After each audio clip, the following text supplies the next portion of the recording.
Hello everyone. So not a drawing stream on this wonderful Tuesday. What did I usually say? Terrific Tuesday? I don't know. Can't say fantastic. It doesn't start with a FA, but how is everybody doing? Welcome to the campaign launch party.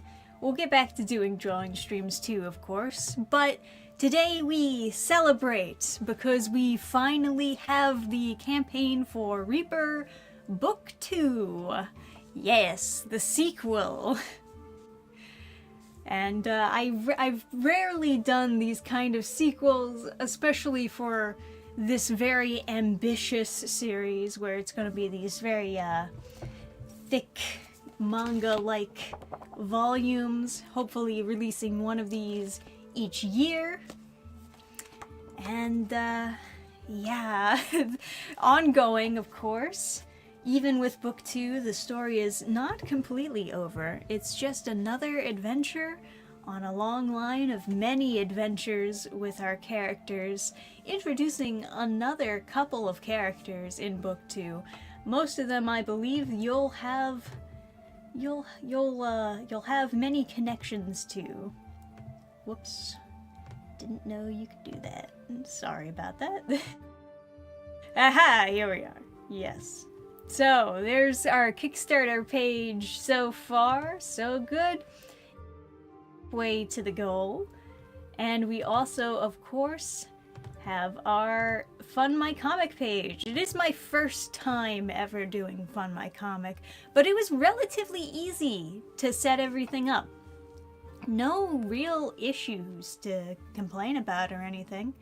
So if for any reason you don't want to back on Kickstarter, don't have a Kickstarter account, or just don't, agree with giving any money towards Kickstarter, then by all means, go on the Fund My Comic website and you can back the campaign from there. You see, like, some of these pages, of course, I've done on stream. This one I did last Tuesday. I did add a little bit more tones to it. I think it helps it pop. Helps it pop a little bit. Very helpful. Looks good. I'm liking how book 2 is looking so far. Especially in comparison to book 1, of course. And I've shown like some redraws. These are like the first 3 pages. I redrew a bunch of these panels. Or just, took already drawn panels and just made them look a little bit better. And it's much easier to see when it's side by side, of course. Maybe I should pull that up instead. We can all compare and contrast together. And note about how this young artist has come in her journey. But yes, let's welcome everybody to chat. Matthew, what's up? What's up, Ishra? Joy. Art looks amazing. By the way, I caught a typo in the description. Which description? In like the story continues and the journey begins? Yeah, there's my typo checker. That's okay. I can, in fact, edit. After all, the scent of cursed attracts me. Ah, yeah, okay. After all should be 2 words. I thought after all could be 1 word.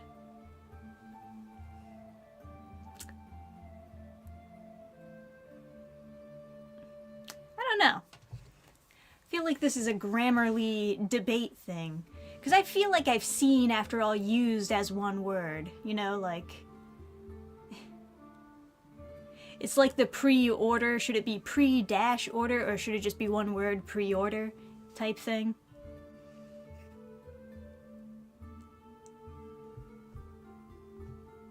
I don't know. What do you guys feel in chat? Debate the grammar. Fund My Comic is much better than Kickstarter. Well, that's why I wanted to launch on both. I'm giving you the options here. And I also wanted to give people more tier options. I, of course, did Sonic City Witch pre-orders right on the website as well as a Kickstarter.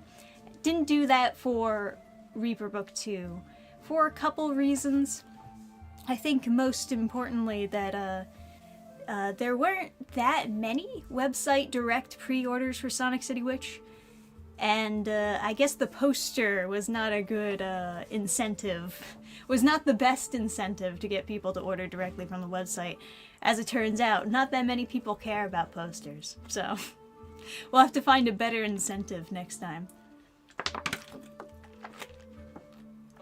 Ah. Yeah, predate, preemptive, pre-order, yeah. Hey, Yeshua and Yarden, what is up?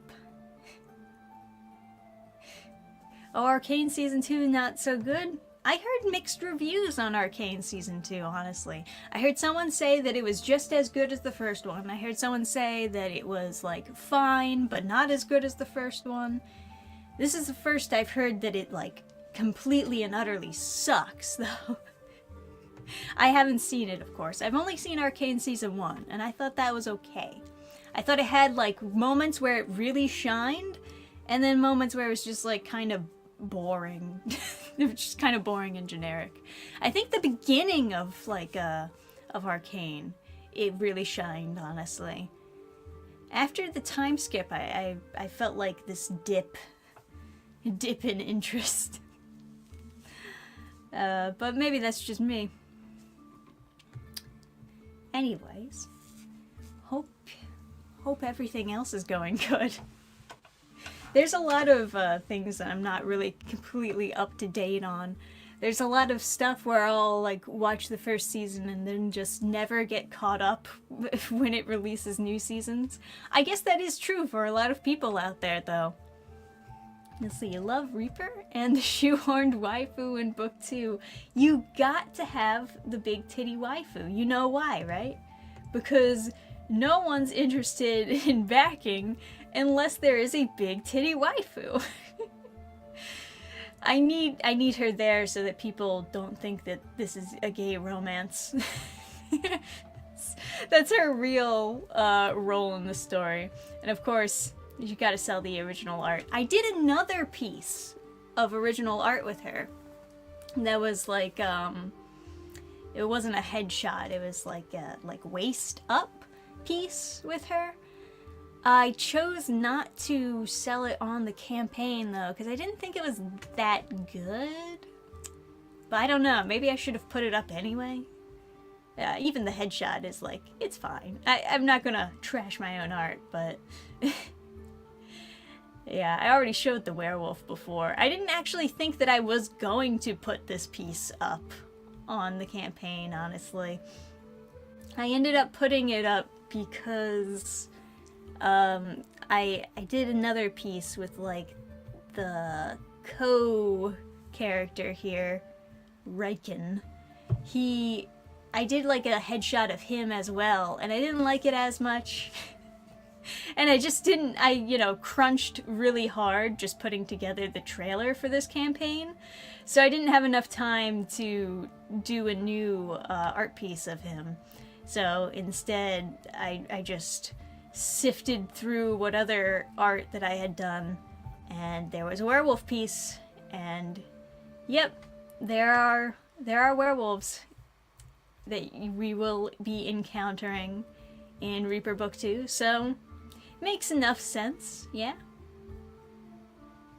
Hey, 10 backers. We went up by 1 backer. Very nice. Beginning and ending were glorious, yeah. Arcane Season 1 was perfection, but Season 2, dear God, what the hell happened? That bad, huh? Damn! Already backed on Kickstarter. Hell yeah, let's go, free comment. What is this Reaper and where see? What is this Reaper and where see? That's a... that's a question, I suppose. I'm not sure if I can decipher that question, but Reaper is this dark fantasy series that I'm trying to kick off It is a comic series. You get like relatively pretty thick books. I like the sound of flipping through books. It's quite satisfying. Can't speak for everyone, but that's a very me thing right there. And yeah, so far last year I did book 1, and now this year I'm doing a campaign to get book 2 printed. And so if you back the first campaign, you can continue the story. And if you have not read the first book, you can get caught up on the story by backing the campaign now. Yeah, Werewolf Guy looks very cool. The waifu character, not so much. She's gonna be more of a... I don't want to say weird. Maybe ditzy? Yeah, sure. A little bit more ditzy pixie dream girl is kind of more her speed.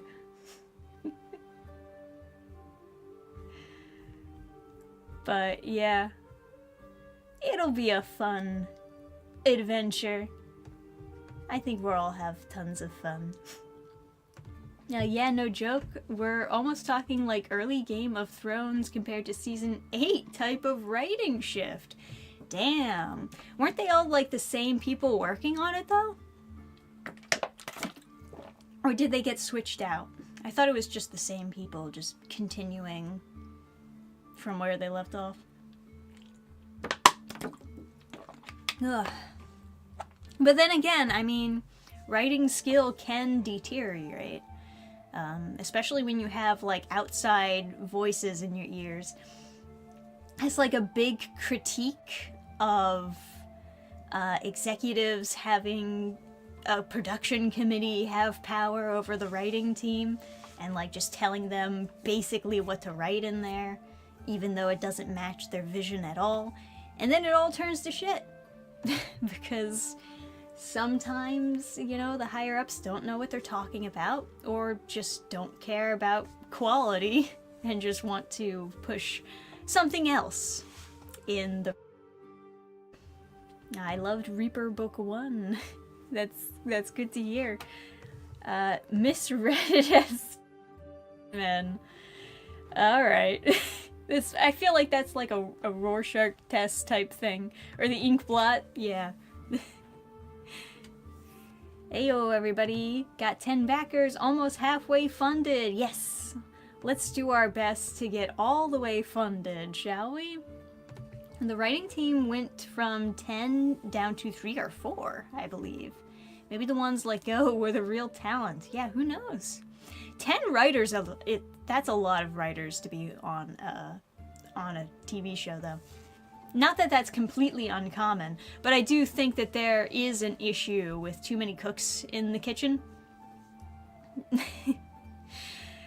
But no, I guess that must have been what it was. They must have lost something pivotal to what was good about the show, somewhere within those layoffs.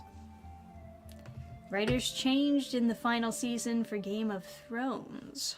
Well, also, like, the main writer, George R.R. Martin, it was just not writing it, so he's just straight up actually not writing his books. So that's also an issue, I guess. I've seen so many... Look, I'll add this disclaimer first. I'm not a big Game of Thrones person. I watched, like, the first couple episodes with an ex of mine, and never revisited it. Ever.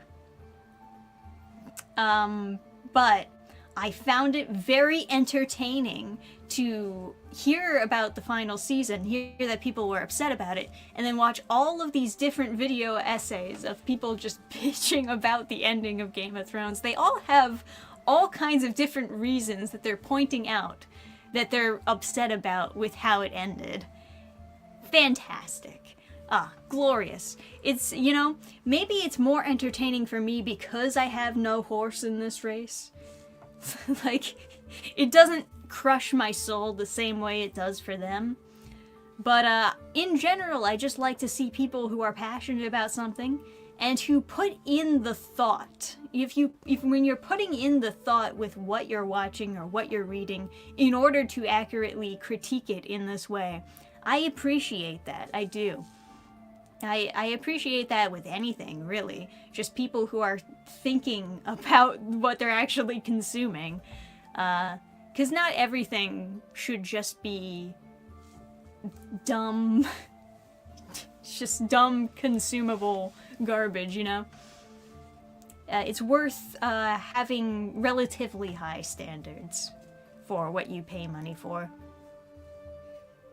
But, you know. Let's see. Loved the Overlord games, by the way. Yeah. Stopped adapting George R.R.'s books and started making their own stuff while ignoring his notes. Ignoring his notes? Interesting. I wonder what kind of notes he left. But yeah. Yeah, that is an issue.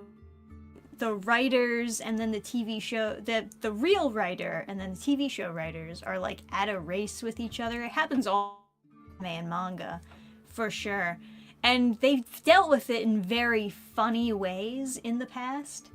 I think the funniest way that they've ever dealt with it is probably like, well, Dragon Ball Z, obviously, but also like in One Piece, they had entire like arcs that just consisted of flashbacks and falling.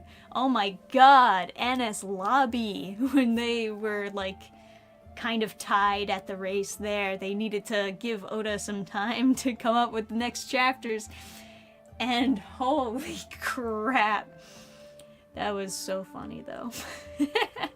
They're just falling for like 7 episodes or something. And a lot of episodes. It felt like forever. They went through like every single character's backstory within those episodes. Just falling. Just falling and flashbacks. Amazing. And then I distinctly remember Blue Exorcist anime. They went off and they did their own thing. That was shit. The first Blue Exorcist anime. Now they're trying to give it the Brotherhood treatment. It's not really working because the way that they went about doing it was like kind of confusing. They like introduced the new series as like a new arc attached to the first series, even though it's like rewriting stuff that happened in the first season, and it's all like just bumbled up. Nobody's gonna understand what the fuck's going on unless they've already previously read the manga or just forgot what happened in the first anime series. I guess, yeah, I don't know. I don't even know. But yeah, Blue Exorcist, they started writing their own stuff. It was like kind of fine at first, and then it just like took a turbo nosedive into what the fuck is this? They went full on demon posting. Not good. Not a fan. They're very, very lowbrow.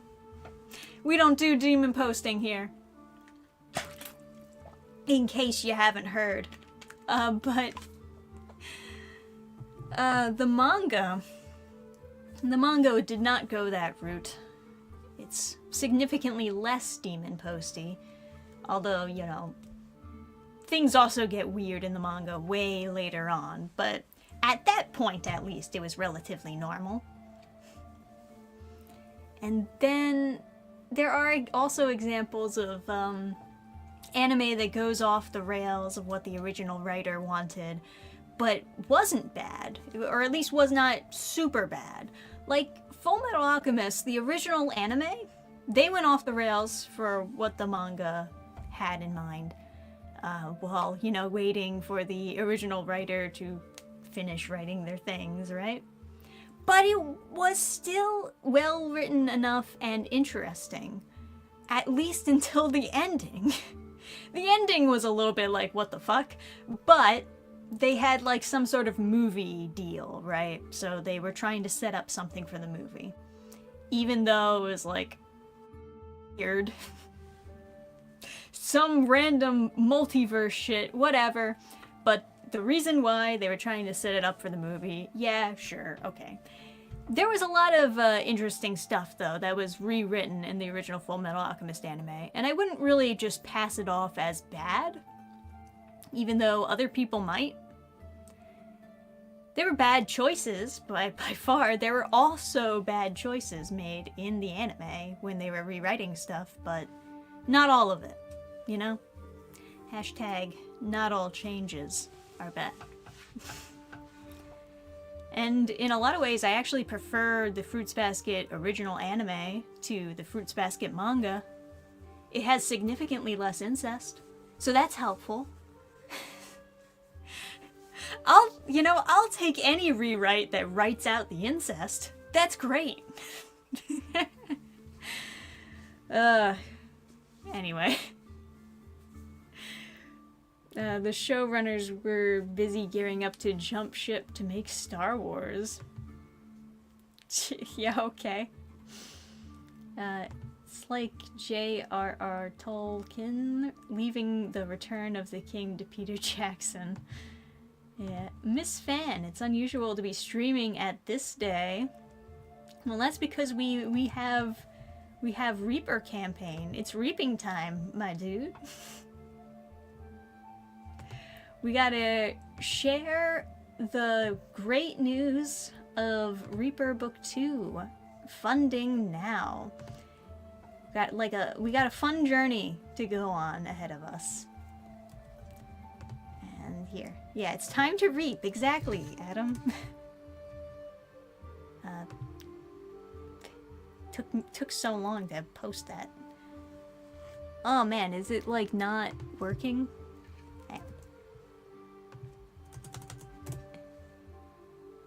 That's better.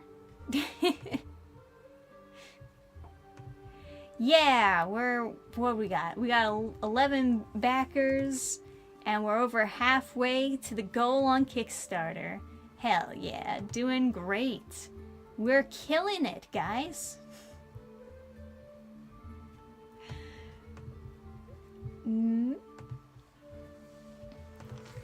Just ordered myself the dual book bundle along with Horizon.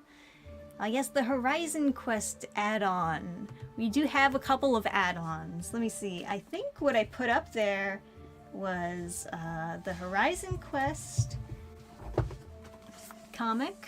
That was from 2 years ago?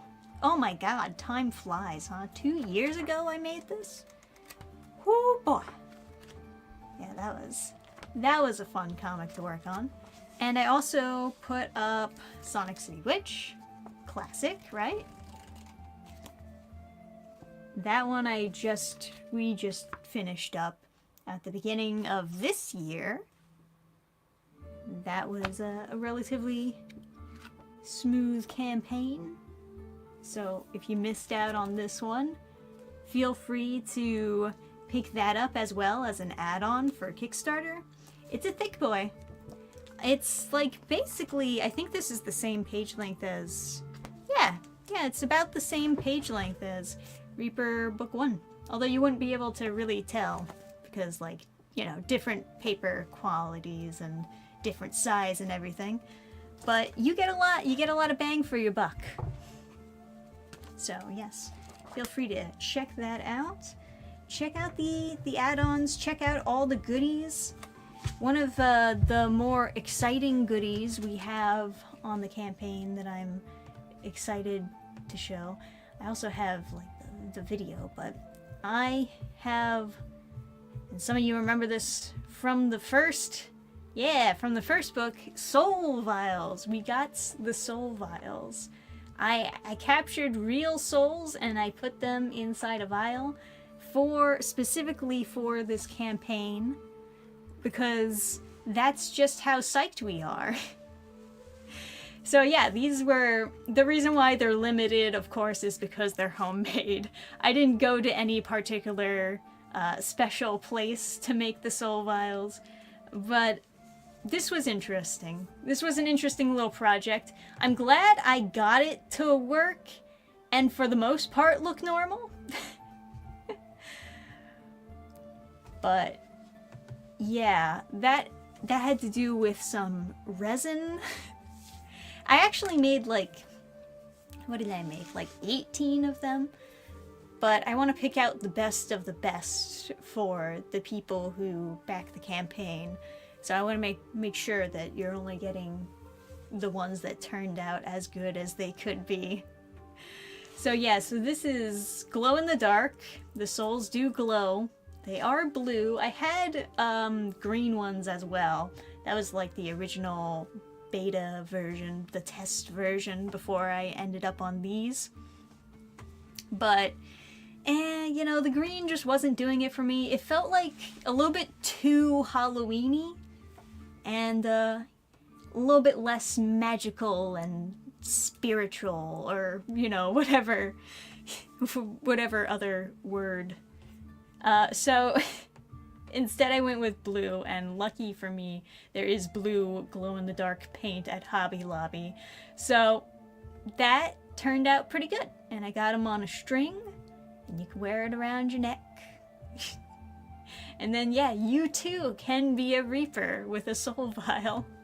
It's just like kind of something a little bit special. Little something special, because I like to have special things as part of my campaign. As you can, you know, guess where we did in the first campaign, we did like the 3D printed models, and we had this sick Ichabod bust model, you know? We like doing special things. Because campaigns should be special. You should get something like extra and extra exclusive for backing a campaign. Yeah, Ichabod's voice in the trailer is cool, like Mr. Stirk from Freerun. Mr. Stark. Yes, it is in fact the same voice actor.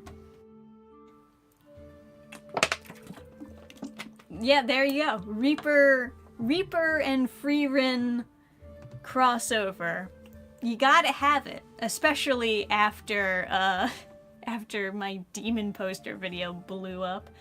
There we go. Now we got, bam, we got the Freerun crowd accepted into they've been converted to being Reaper fans. Just backed on the non-Kickstarter website. Woo, crossover. Yeah, that's right. We got the crossover that you weren't expecting, the Freerun Reaper crossover. Wait, you paid an actual VA? Yeah. No, I paid all the voice actors that were on the trailer. Oh, wait. That's not entirely correct, but... that VA is a cool dude. He is a cool dude. He's really nice, actually. He was, you know, he's apparently going through a move right now, but he made sure to, like, find time to do the trailer, and, I really actually appreciate it. Jordan, you are a cool dude.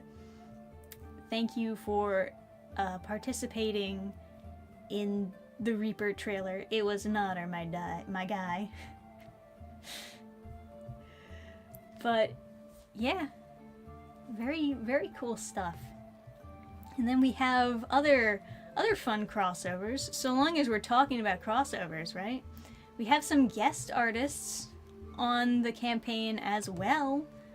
We have Steiniger. Yes, you might remember I showed this off at the end of, like, the first book campaign.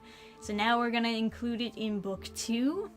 He did this piece himself, obviously with Ichabod and the Cursed Sword. Very cool stuff. And then we also have Michael joining in. You might remember him from Fiendish 2.5? Yes. This was Fiendish 2.5. And he also did actually 2 art pieces. Yes, there he is. Did actually 2 art pieces for Reaper. This is the one that I featured on the campaign. Very cool, very solid stuff. And then we have, this is the print that I offered from Android, a very good artist if you ever want to give them a follow. I think they kind of fall under the category of underrated artists that nobody knows exists, but somehow I find them. There's a couple of artists that fall under this category. But yeah, very, very good, very talented. And I gave them, like, you know, a shot of Ichabod, and this is what I got, and I love it. It kind of reminds me of like a tarot card. And I'm not very big on witchcraft or anything, but it does look pretty sick. In general, I like the border especially, because it reminds me of like a fairy tale book, you know? You know what I mean? It's the meandering that gets me. I like the meander. Yeah, Animu Ichabod is a fun illustration. Very good. Very good work by Android, of course. And then we got t-shirts. First campaign in which I've ever offered t-shirts, and I'm not really expecting too many interested in the t-shirts, but I wanted to give it a shot, you know? We got Reaper, we got a Ichabod doing cool pose with Cursed Sword. I might need to make some of these lines a little bit thicker, but overall, this is what it's gonna look like. It's the first art piece I've ever done using, like, negative space, because I wasn't sure if I wanted to make it a black t-shirt or a red or whatever color t-shirt. In the end, I figured, black is a good neutral color, and if I ever want to put the same design on something else, I have the opportunity to do that. So, this is what I got so far.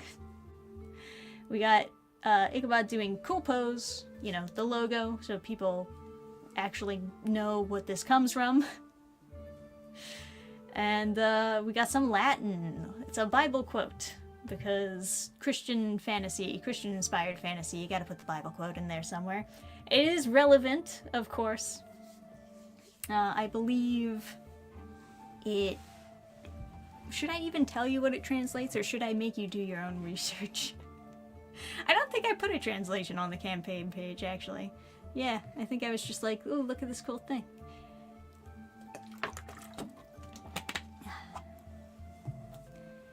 It's a cool saying, though. And we have the original art pieces, of course, which I already kind of went over. It's good stuff. This one I actually did not too long after book 1 was finished. You can maybe tell that it's a little bit like looking like kind of the old style. Well, I guess I'm a little bit full of myself calling it the old style. It was only a year ago. It's not like my style changed that much, but you kind of get the idea. It's a little bit older looking than maybe the other ones, but I still think it's a pretty cool pose. It's good enough to sell. I like it. I'm not trying to trash my own art, I swear. And then we also have stretch goals, of course, because I need to encourage you guys to actually share this campaign and help get more backers, because we're not going to be able to do it without your help. We really aren't. I'm not that good at promoting myself. I've said this again and again. Nobody believes me, but not nearly as good at promoting myself. So, here's what I am offering. Here's the deal. If we get up to 2K, easy stretch goal, we get extra pages. That includes like more maps, we get Q&A, and we get character profiles. Character profiles are always fun, right? Everybody likes the trading cards, right? The character profiles are basically that, only they're included in the book rather than... But you get all the stats on the characters. You learn about, you know, their weapons, their abilities, favorite foods, blood type, how tall they are, etc., etc. But that's a relatively easy stretch goal to get to, because it's just another 1,000 after the first 1,000. Then we get 5K raised. I give you free stickers. People like stickers. right? You can get them for free, though, if you just help push this campaign to the next level. 8K raised, free posters, Maybe I should make it free prints, because it seems like people just like the prints better. I like the posters, call me crazy, but I do. I like the posters. But we can get you completely free. I'll do a new art piece, commission another artist, do a brand new art piece, and then I'll just give it to you guys for free if we get to 8K. Everyone who backed. And then 10K, we get the extra special free keychains. Ooh, something to put on your keys to make you extra edgy and fantasy. That's a good deal. So those are things to aspire towards as we raise more and more funds for Reaper. I'm feeling relatively confident. Look at that. We're already doing fantastic. Let's see. I know Son of Sonnet from something else, so it was cool to see he was a VA for the trailer. Yeah, he actually followed me, and he found me on Minds, of all places, on Minds a long time ago. And he does really good voice work. Genuinely, he does good voiceovers. He's got like a very narrator voice, if that makes sense. But it was really good. I gave him like a reference for kind of what I was going for the character I had him voice, Giuseppe, and he nailed it. He absolutely nailed it. Got chills listening to him. I was like, oh yeah, that's it. He got it. He knows exactly what I'm going for. Gets that shady, what's the word I'm like a shady merchant. Very good. The art's good? Yeah. Only the best for you guys. But, art has significantly increased in quality, and it was already nice in the first one. Thank you. Thank you. I'm, granted, you know, I look at the first book and I'm like, man, if I just spent like maybe another year on this, it probably would have been better. You know, I get a little bit disappointed looking at past artwork in general. But I'm glad to at least hear that other people like book one. And I'm even more glad to hear that people can recognize that there is a big leap in improvement from book one to book two. And hopefully we just keep on and then what I can do is I can always go back for the second edition and start improving some artwork here and there so that they're all just a little bit more consistent. But you know how it is. Oh, I like the house on wheels. Yeah, that was in book one too. That was in book one. But I think it was so zoomed in that most people couldn't really decipher what it was. Yeah, it was in book one, but it's not really... Yeah, it's not... it's not super detailed in there.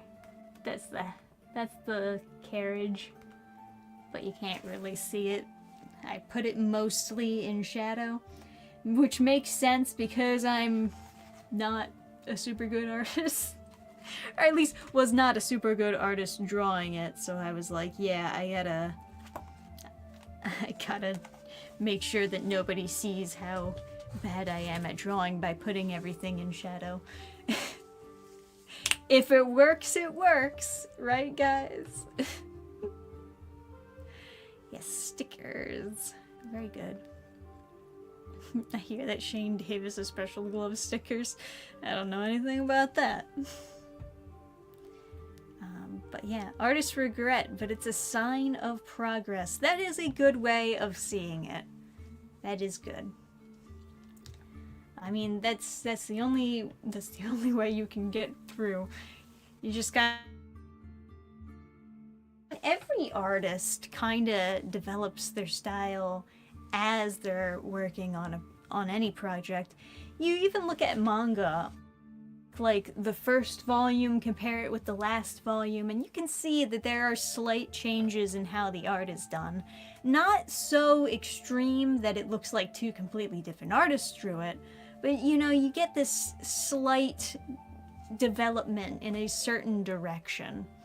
You especially see it with something like One Piece, for example. You know, you look at early One Piece art and you compare it with the latest chapters, and it does look pretty different. Not so significantly different that you would say somebody else drew it, but you can see how the style just kind of adapted over time, and he leaned towards different ways of drawing the characters to make them more expressive or more detailed, or whatever he decided to do.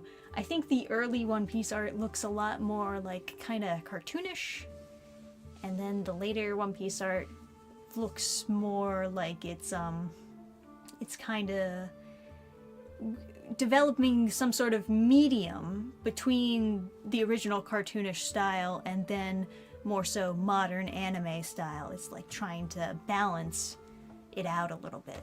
But maybe that's just something I picked up on. Let me see. Is it worth going back to update old art or just keep going forward with a new book?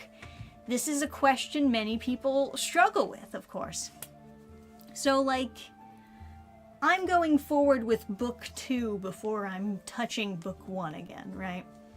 I think if I do come out with a second edition of book 1, it's going to have art changes just to at least make it a little bit more consistent, because it's a little bit jarring if you have the first book of a series look very, very different from the other books in the series.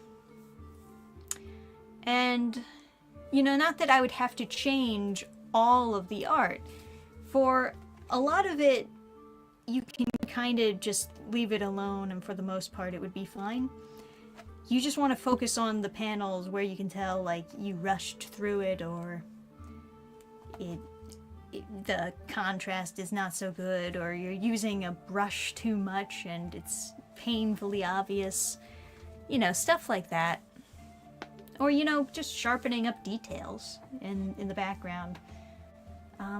Applying what you know now to what you didn't know then is a lot easier than, I guess, just doing it from scratch all over again. So I wouldn't just do everything from scratch. Maybe there'd be some panels I redraw, but not the entire book would be completely redrawn. I don't think that would be really necessary. If I was going to do that, though, I'd probably just include it in one of the bundles for, like, when we launch book 3.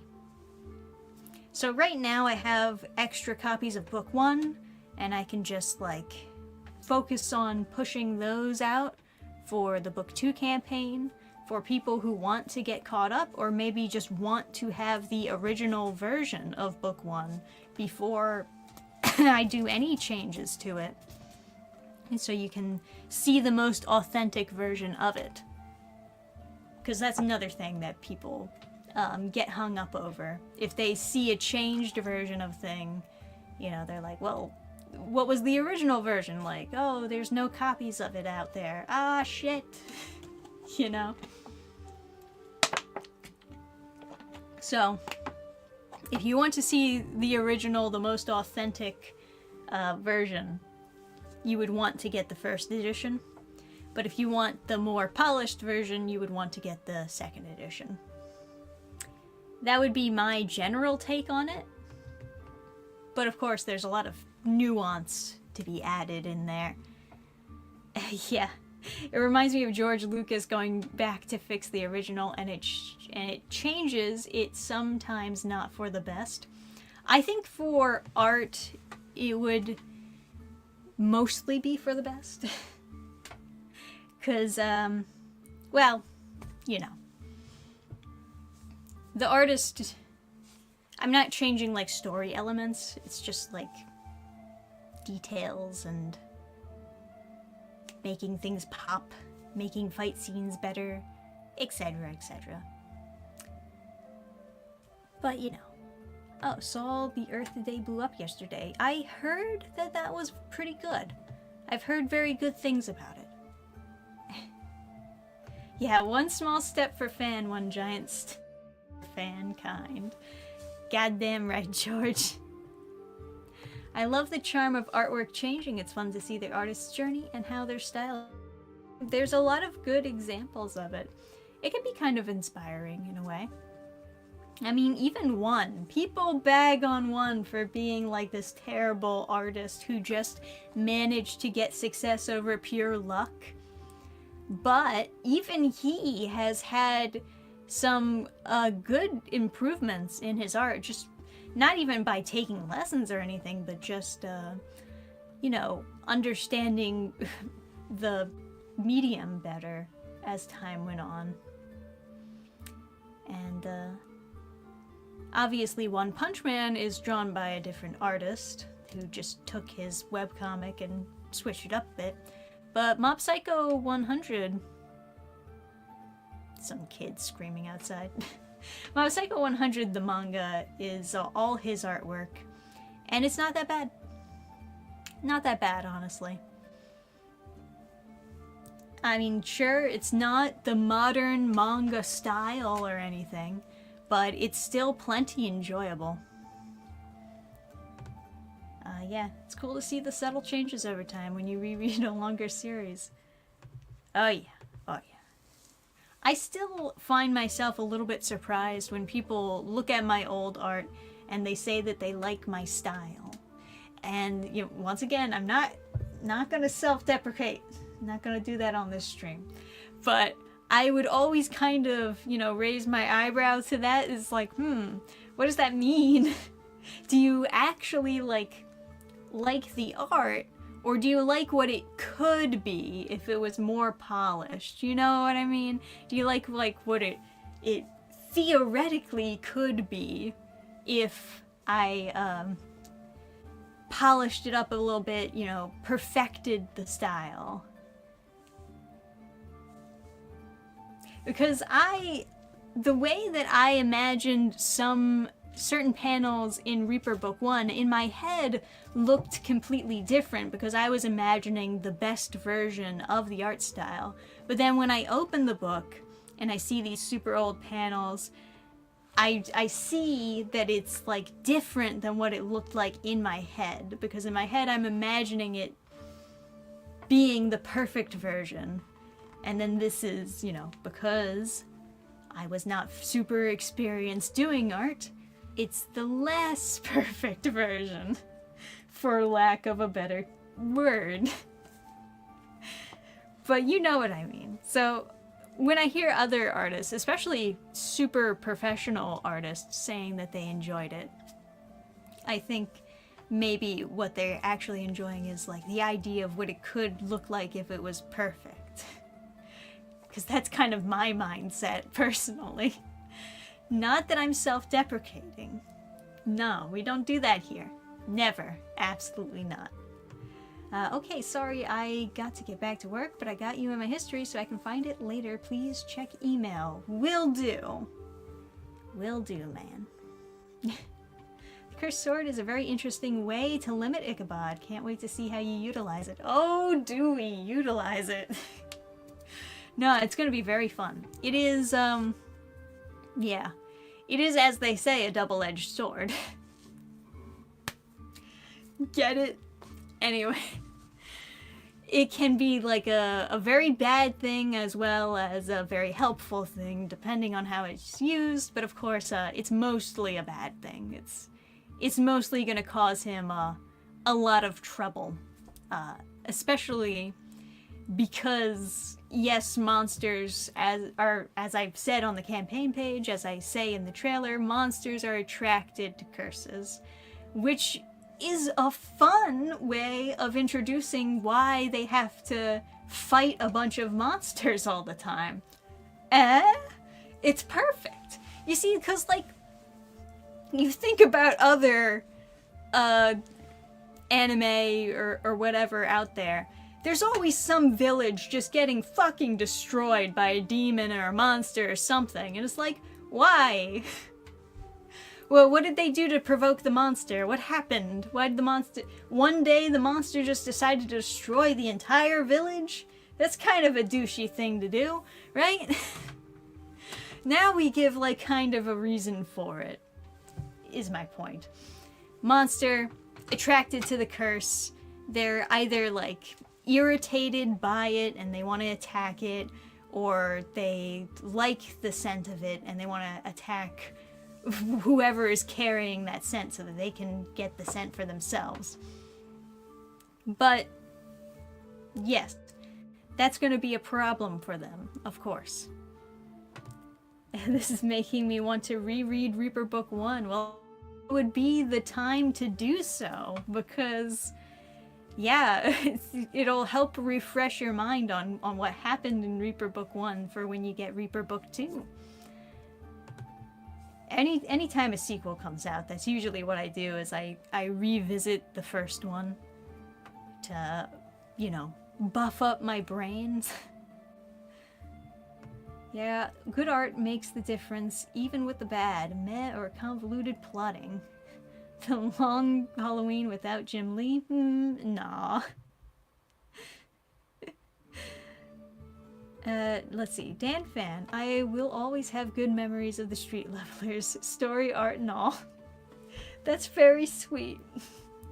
Although I can't say that I have any current plans of revisiting Street Levelers. I did get an idea for a one-shot using characters from Street Levelers and just, like, reorganizing things a bit. But I kind of see the superhero genre as, like, being pretty oversaturated, you know? I don't know if I would really have that much potential getting back into writing superhero stuff, so who knows, you know? Poor random fantasy villages. Yeah, definitely.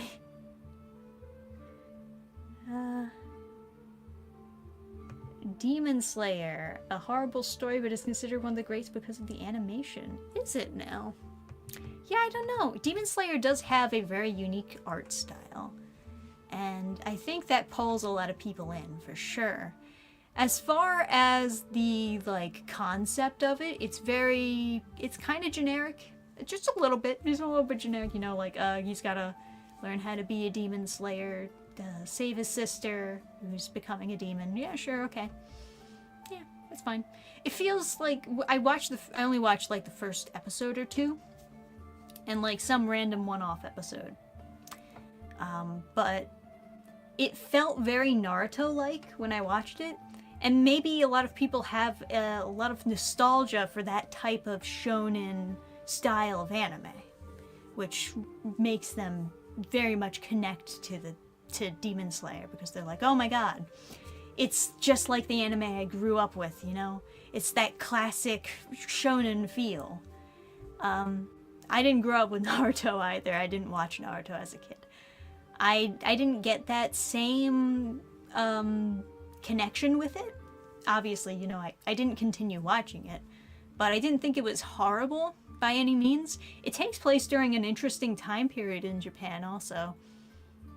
What do they call it? It's not the Showa, is it? Or is it the Showa?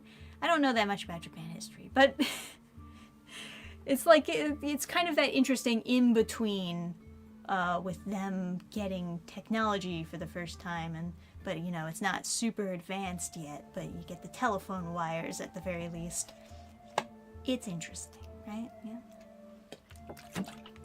I won't knock Demon Slayer too hard because I didn't watch all of it, but, you know, Meiji period, is that what it is? Okay. I'll trust you on that one, because I really don't know what I'm talking about. But, you know, the shoujo period, yeah, that's what it is. The taking the supernatural out of it and claim it's all like a nature thing is what weirded me out. Oh, is that what they do? That, yeah, I don't like that either, honestly. I didn't know that they did that. That's...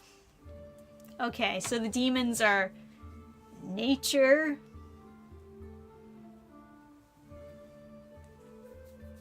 Nah, not feeling it, not feeling it.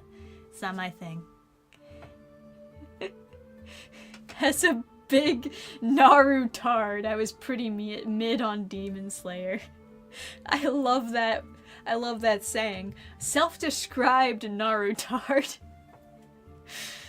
Oh man, that's really funny. One thing I can appreciate about Tanjiro is that he's not striving to be the strongest or the best, he just wants to help his sister. Yeah. Well, I can appreciate that too. I greatly dislike both Demon Slayer and Naruto, so maybe there's something in them being similar. I don't know. I only watched like a little bit of it, so I can't tell you for sure that it's like... I'm not saying it's copying Naruto, it's just that it gave me those same vibes of Naruto. Yeah, it's weird they call them demons, but they are written more like vampires. That's what I was getting also. In the first, like, you know, when his sister, like, turns into a demon, right? Who is apparently just a nature creature or whatever. I don't know. She can't go out in the sun, and she has fangs, and she wants to eat people, and I'm thinking to myself, man, this bitch is a vampire. But I was kind of okay with it. I'm kind of just... I could see somebody making the argument that vampires are like demons, so therefore maybe they should go under the same category as demons. Sure, whatever. I was still kind of like, that's probably fine. But yes, it is very much more akin to vampire or something, or some kind of ghoul or something. The demons aren't supernatural, and the sword arts are just martial arts. But they have magic, right? Don't they have magic? I'm like 80% sure they have magic also. Dan fans should watch Sorcerer Hunters. That sounds familiar, but then again, I guess there are a lot of just random anime with Sorcerer in the title. So I don't know about that. I'll look it up later.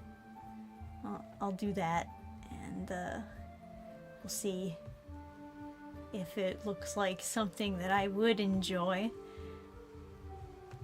But yeah. You should watch Angels of Death. It's a Warhammer animation. I'm into it. Alright. I will watch that. They're both shonens, I'm just not 12 anymore. Fair enough. At least Demon Slayer has the hero's journey, which I miss from the West. Yes! That's also a big factor in why people enjoy it. It's a big factor in why people enjoy it. I think it's also very satisfying. This one concept in shonen that is always very satisfying, no matter who you are really, is watching a character progress and get better and better and achieve goals. It's, in general, you know, human beings, we have empathy, and when we see other people succeed, most of the time anyways, we also feel like we've succeeded because we're sharing these emotions. And that's kind of what you get when you watch these anime or different stories that you read. You're getting like this connection with the characters, and when they succeed, it feels like you succeeded, and it feels good. It feels awesome. But yeah, so that's a very big thing about shonen that I really like, actually. And I think we do kind of need more of that in the West as well. And we can't just rely on isekais for that. We can't rely on all these video game stuff for that. I'm not completely bashing isekais. I know people like their lit RPGs, But I'm just saying that should not be the only source to get that kind of feeling from. There should be more options available. We need variety, is what I'm saying, right? Let's see, demons are a mutation of humanity, I think? Is that it? Demons in Demon Slayer are pretty much mutants, not a natural occurrence. Like, them villain guy was first of their kind, and he makes more because of reasons. So it is like vampires! It's like vampires, but instead it's just, like, not really caused by Satan. It's caused by mutation. Just a visual representation of martial art. They use magic breathing to do crazy stuff, but it's not magic? What? I don't believe you. I don't know if I believe that. They have magic. I'm out. If they don't have magic, I'm out. They better have some fucking magic. Supposedly. Well, we need confirmation on this. Are they using magic, or is it a metaphor?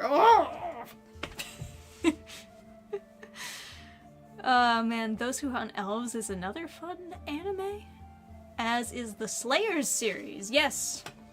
I covered Lost Universe, and everyone was talking about Slayers in the comment section. It's weird that takes place in the same universe, but has nothing to do with Slayers. Great art style, though. I'll give it that. It's very fun looking. I should check out Slayers. I definitely should. My biggest problem with Demon Slayer is that the comic reliefs don't work for me. That's fair. You know, I feel like that with a lot of different anime. With a lot of different manga in general.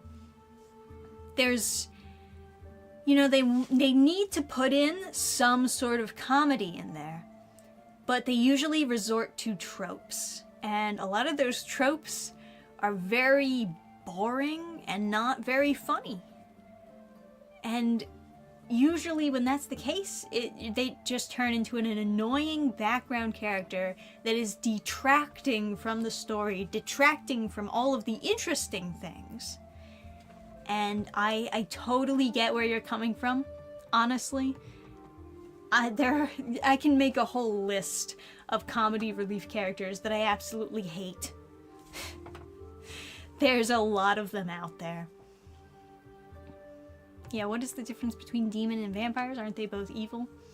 Yeah, I think generally the difference is, like, vampires, and you know, this is like very finicky lore, but vampires used some sort of Satanism or witchcraft to become vampires. And then they, like, spread the vampirism people.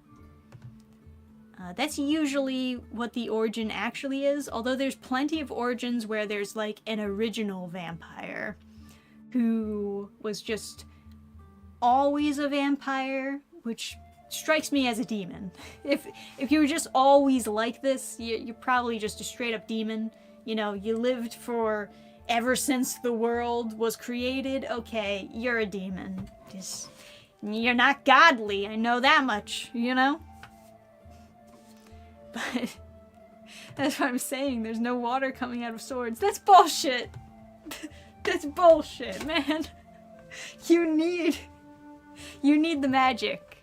That's crazy. No, will not accept.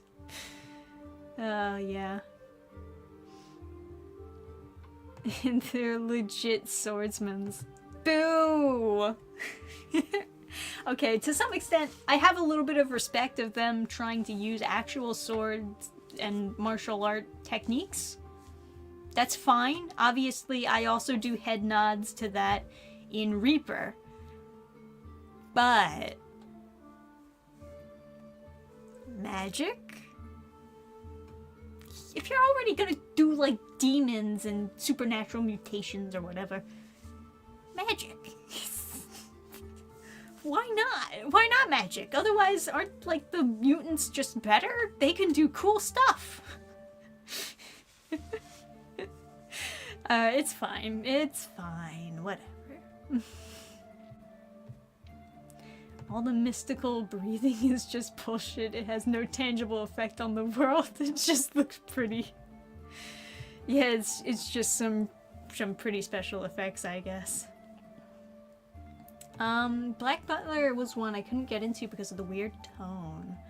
That and the weird little boy stuff. Yeah, that's the only introduction I've ever had to Black Butler. I've never watched it. I've actually never watched it. The only thing that I've seen were clips of them making, like, gay jokes. They make a lot of gay jokes in the anime to, like, serve as Fujo bait, essentially. And that was my only introduction to it. It's just a compilation of gay jokes that they make within the anime.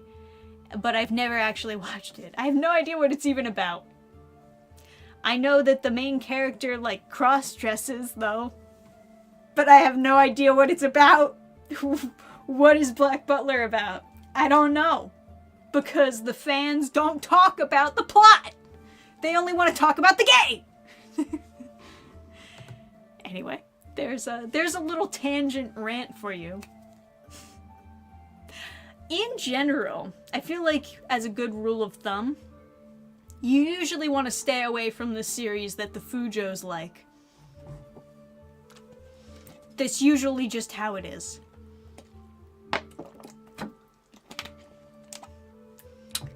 But yes. Can you go over the campaign and story? Absolutely I can, my dude, my guy. So, Reaper Book 2. Look at that, we already got 13 backers. Looking pretty good. Looking good for me. So, Ichabod, the main character we see here, he's been cursed by that sword that he has there on his back. And for once, it actually makes sense for someone to have a sword on the back because he's not intending on drawing it. Alright, another tangent.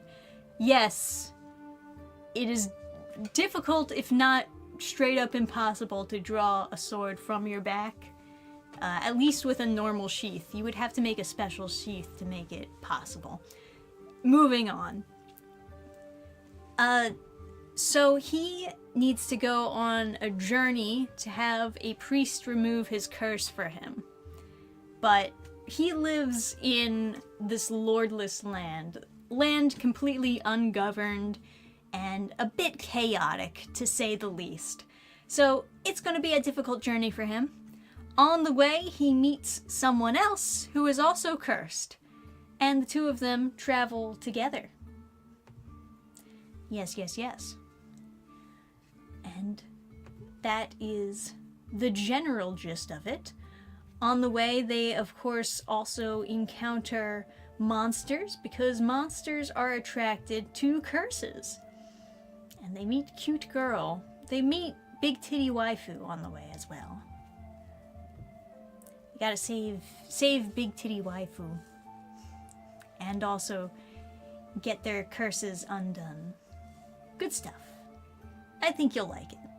You should back the campaign. I gotta work on my pitch. Oh, I should play the trailer, shouldn't I? How do I do? There's a way to make it just only this screen, right? Oh! There we go! You can still hear me, though. So, if I mute, do you think it will also mute the like, video?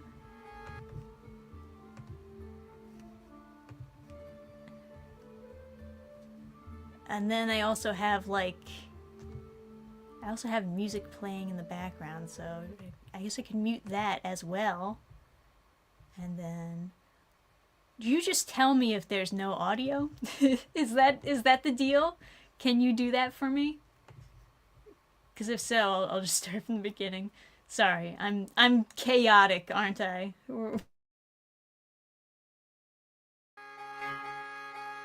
So, you went and got yourself cursed, did ya? Idiot. You won't be lasting long.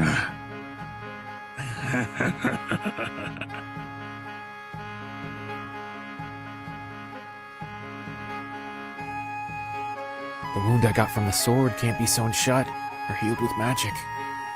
What's worse, if the sword is too far apart from me, I'll start bleeding out again. So I need to either dispel the curse,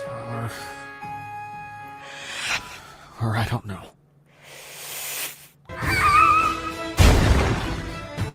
Not gonna want to use those daggers. That's a vassal pen. What? A monster Valthorian's bred. I know about them.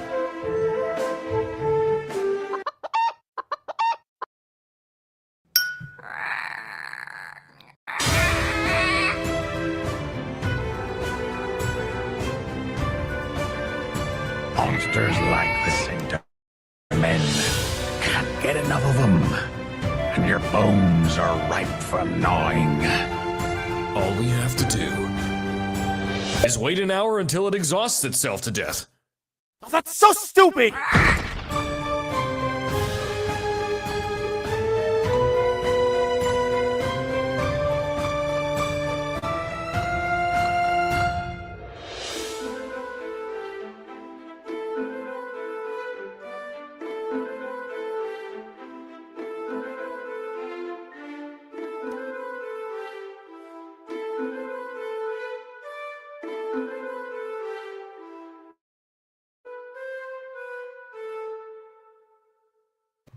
Yeah, so not so bad, huh? There I am again. Haha! Yes, we did it. We managed to do that without breaking anything. Put the background music back on. So, there you have it. And right now, we are 63% at the goal. Woo! Yeah, I'm actually pretty happy with that trailer. There's just one part that annoys me. Is the part where the chicken appears. There's like this weird like glitchy thing where like it's like two different images flash back and forth with each other. I don't know why it ended up like that. Something with the editing must have gone wrong. But other than that, mwah, perfect trailer. Loved that trailer.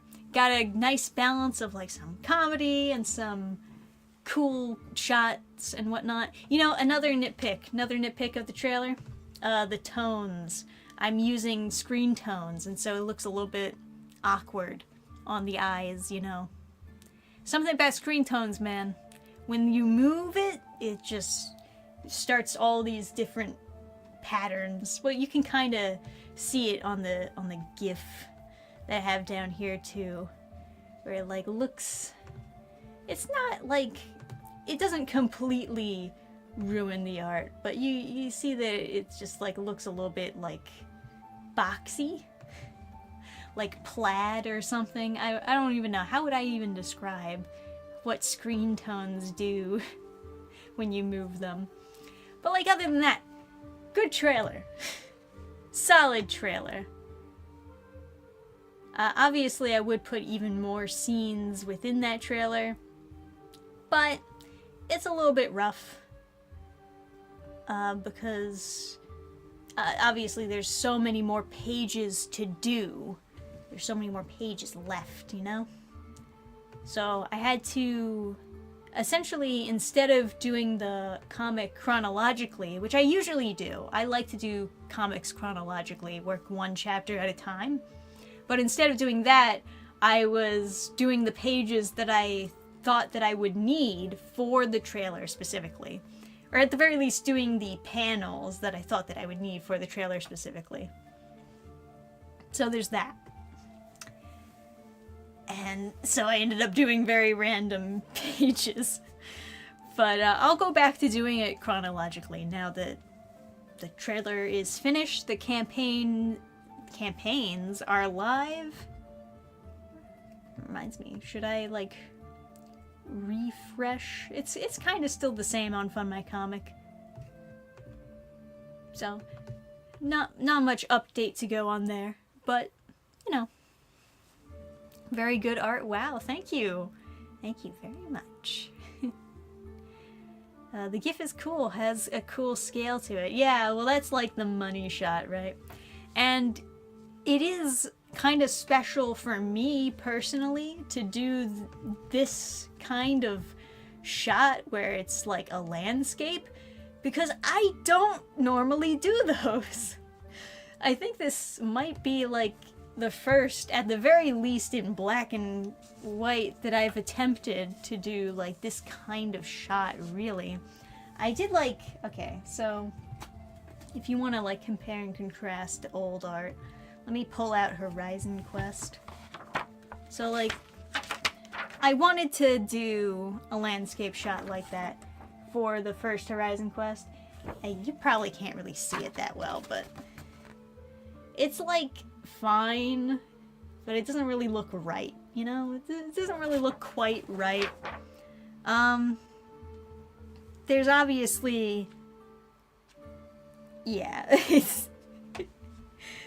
there's obviously improvements that could have been made for that one. And then that was also using gray tones, and I was like trying to do like this painterly gray tone look with Horizon Quest, even though I didn't really know much about how to do digital painting. You know, that was probably not the bestest decision in the world. I tried it again with like Reaper Book 1 cover. This is like digital painting, but I didn't know what I was doing. I still kind of just didn't know what I was doing in terms of digital painting, so much improvements to be made there. And let me see if I can find environmental shot in Reaper Book 1. Well, I got like this shot of the castle, which is like a classic shot. But not really, even that could be better, but not really anything. And then the other, the only thing that really comes close maybe is like this panel here, where he's riding on the cart. You see like mountains in the background and like a lake.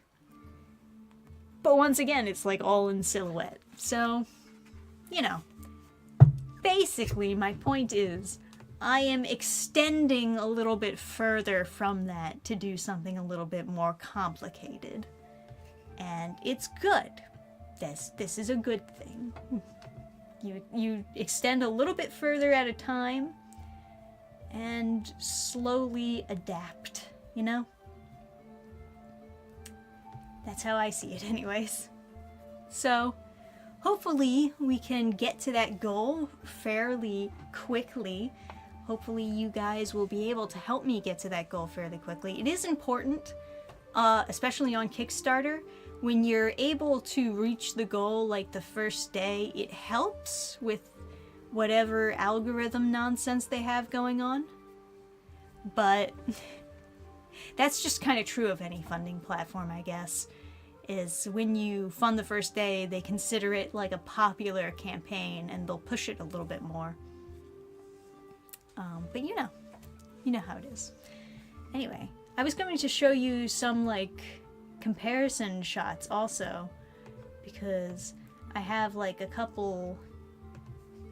made a couple posts where I was like comparing panels side by side, so you can kind of see like that was what the book 1 panel looked like, right? And I never liked it to begin with. I knew that it was messed up, but the huge difference, you know? It's, yes, I did redraw it,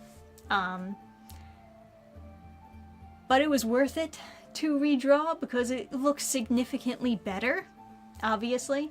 And I didn't have to do anything with the floor, so that's, I guess that's some time that wasn't wasted. Yes, all about the small victories. Very true. Very true. Let me see. It's probably another older post. Just looking through my Twitter history. Oh yeah, I did change the fire. This was something that I was starting to change in the middle of book 1. You probably, maybe some of you noticed, but like the fire effect that I use on his dagger is rendered differently than the fire effect used at the beginning of the comic during the flashback sequence. And I just couldn't decide like which version of the fire rendering I should use. In the end, I've decided to go with this rather instead of this kind of effect. And for the record, no, this is not a fire brush. I know some of you have suspected that I was using some sort of generic fire brush asset to make these like super toned flames. What it was I was doing like sketch flames in grayscale and then using the blur brush. This sounds like so weird, but yeah, I was using the blur brush to make it look more like they're flames and then turn them into screen tones. And the point is, I'm not going to do that anymore. I'll just render it like most mangaka already render it. And that's probably better. And then this, obviously, huge panel change, just like completely different. I put them outside, and I actually like did the outside of the house instead of keeping it vague what the outside of the house looks like. In general, I will be trying to do more architecture stuff instead of trying to shy away from it, because it is something that needs to be improved upon. Can't just always try to get away from doing something important, you know? But yeah. Seeing more independent comic creators using Fund My Comic for their campaigns, for you, how does it compare with Kickstarter? Well, this is my first time ever using Fund My Comic, so probably not the right person to ask. First campaign ever on Fund My Comic ever, and you know, in general, it's kind of looking like this. I think most people have Kickstarter accounts already, as opposed to Fund My Comic accounts, because keep in mind, it is a new platform, and there are some good things and bad things that come with any new crowdfunding platform. The thing that I like the most about Fund My Comic is that it's specifically for comics, or nerd culture in general, you know? It's a good thing to have a website just dedicated to a niche, because it becomes the place to go to for indie comics. And I like that. I like that there's just a surefire place to go. But no, it does not have the same reach that Kickstarter has. Not because Kickstarter is necessarily promoting your book for you, and it's not going to do that. You know, Kickstarter recommendations are trash. Their algorithm is complete and utter garbage. Not good. But most people already have Kickstarter accounts. They're already established on Kickstarter, so it's easier for them. In general, it's just kind of easier when you already have an account with a website to just use that account to back someone's campaign. Nobody wants to go through the rigmarole of signing up for a website. And that's just kind of how it is. People get comfortable just already having an account for something and just using that account. I'm not the biggest fan of Kickstarter, but I just use it because most people are comfortable backing on Kickstarter. And I used to do campaigns exclusively on Indiegogo, and I really liked Indiegogo. Unfortunately, the version of Indiegogo that I was using and the current version of Indiegogo are night and day. There's a lot of different changes that Indiegogo has made, and tragically, they shadow banned the first Reaper campaign. I don't know why. I don't know how this came about, but it did happen. And there's just kind of no reason for it. And in general, it's just more, they made it more difficult to find campaigns on Indiegogo. And that is also just unacceptable. Like, I find it so difficult to find new campaigns that just launched. And it seems like they're shadow banning a lot of them with that in mind. So I was very disappointed to see the changes that Indiegogo made, because if Indiegogo did not make those changes, I would still be using it, because I actually really did like it. But now it's kind of just useless. It's just a useless platform. So, Kickstarter and Fund My Comic it is then, huh? Gotta do what you got to do. I also have this thing of redrawing my panels. It's always good to compare with older versions to see that you've improved. Yes! There's also the redraw challenges. I really like seeing those. When somebody posts old art that they did and then redraws it from scratch. And you see like this huge change, especially from high school art. I have a lot of cringe high school art that I'd love to do like a redraw challenge for. I think that would be pretty fun. But, you know, all things to save for later. I really should have just done more original art for the campaign itself before going on these tangents and talking about, you know, redrawing art and all that jazz. But, you know.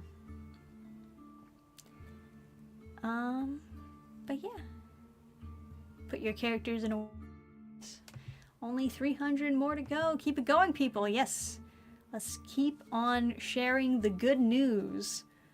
The indie dark fantasy. Everybody likes fantasy. Very true. More focus, the better. I hope Fund My Comic takes off. Me too. Me too. Don't like Kickstarter, to be honest. Yeah. That's why I wanted to back on both. I wanted to have two options for people to go to. There are people who don't really like Kickstarter. Kickstarter is not my favorite, but it does work. At the very least, it does work. If you like go on the comics page and you click newest campaigns, you will actually see You probably wouldn't have seen it if it was Indiegogo, and that's the problem. But so long as it keeps working, it should be fine. Yeah, I'll never forgive Indiegogo for what they did on book 1. No reason for it. No reason at all, honestly. But you know how it is.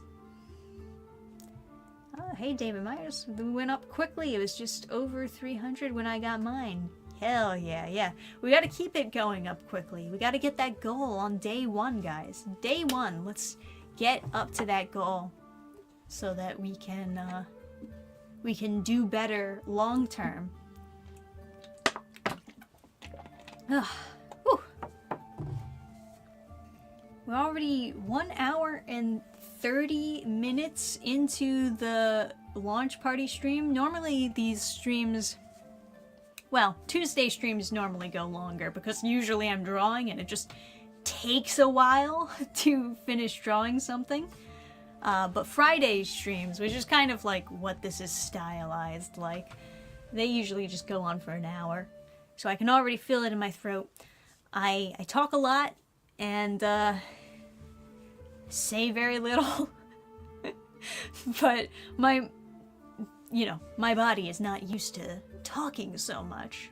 I'm usually quite introverted, believe it or not. Isn't that like the thing about YouTubers? So many successful YouTubers are actually like introverted in real life. They find their comfort in just talking to a camera. It's gotta be like a confidence thing, right? Yeah, whatever. On Comic Kings the other night, they mentioned that Indiegogo was shadow banning people last year because of their algorithm, but apparently it's fixed now, and so far nobody's been shadow banned this year. Well, I don't know. I'm pressing X to doubt because I still have issues. I feel like I checked it this year, and I still had issues finding campaigns. But yeah, in general, this is just garbage. They reorganized Indiegogo's Explore section. Look at this.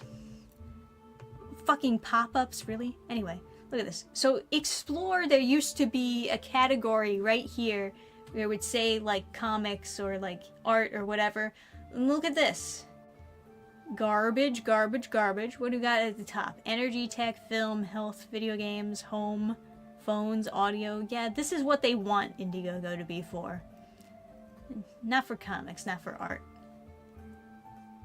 What you have to do is you have to go all, let's see, creative works, comics. That's what you have to do. And what do? Oh, I can't sort by newest. If I want to see the brand new campaigns, can't do that. I can search by perk price? Oh, good. So I can just search for like the lowest I can give to somebody. And I can search most funded.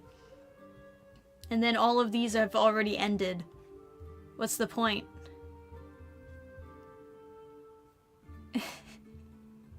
This is just the way that they're organizing their page, or that they reorganized their page, because it didn't used to be this bad. It used to be much better. It used to be much easier.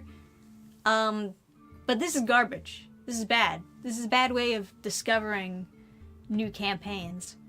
I mean, you can't discover new campaigns because the only option you have is trending, which is, you know, just a vague term businesses use to say whatever comics they want to be on the front page. And there's no option to look at newest or just launched.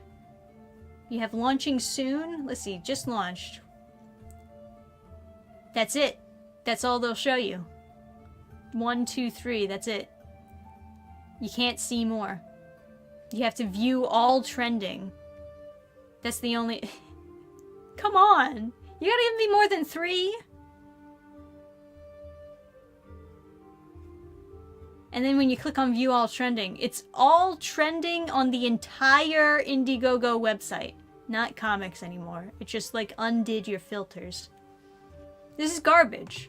This is basically unusable, like I was saying before. I don't see any potential in this change. They ruined what they had.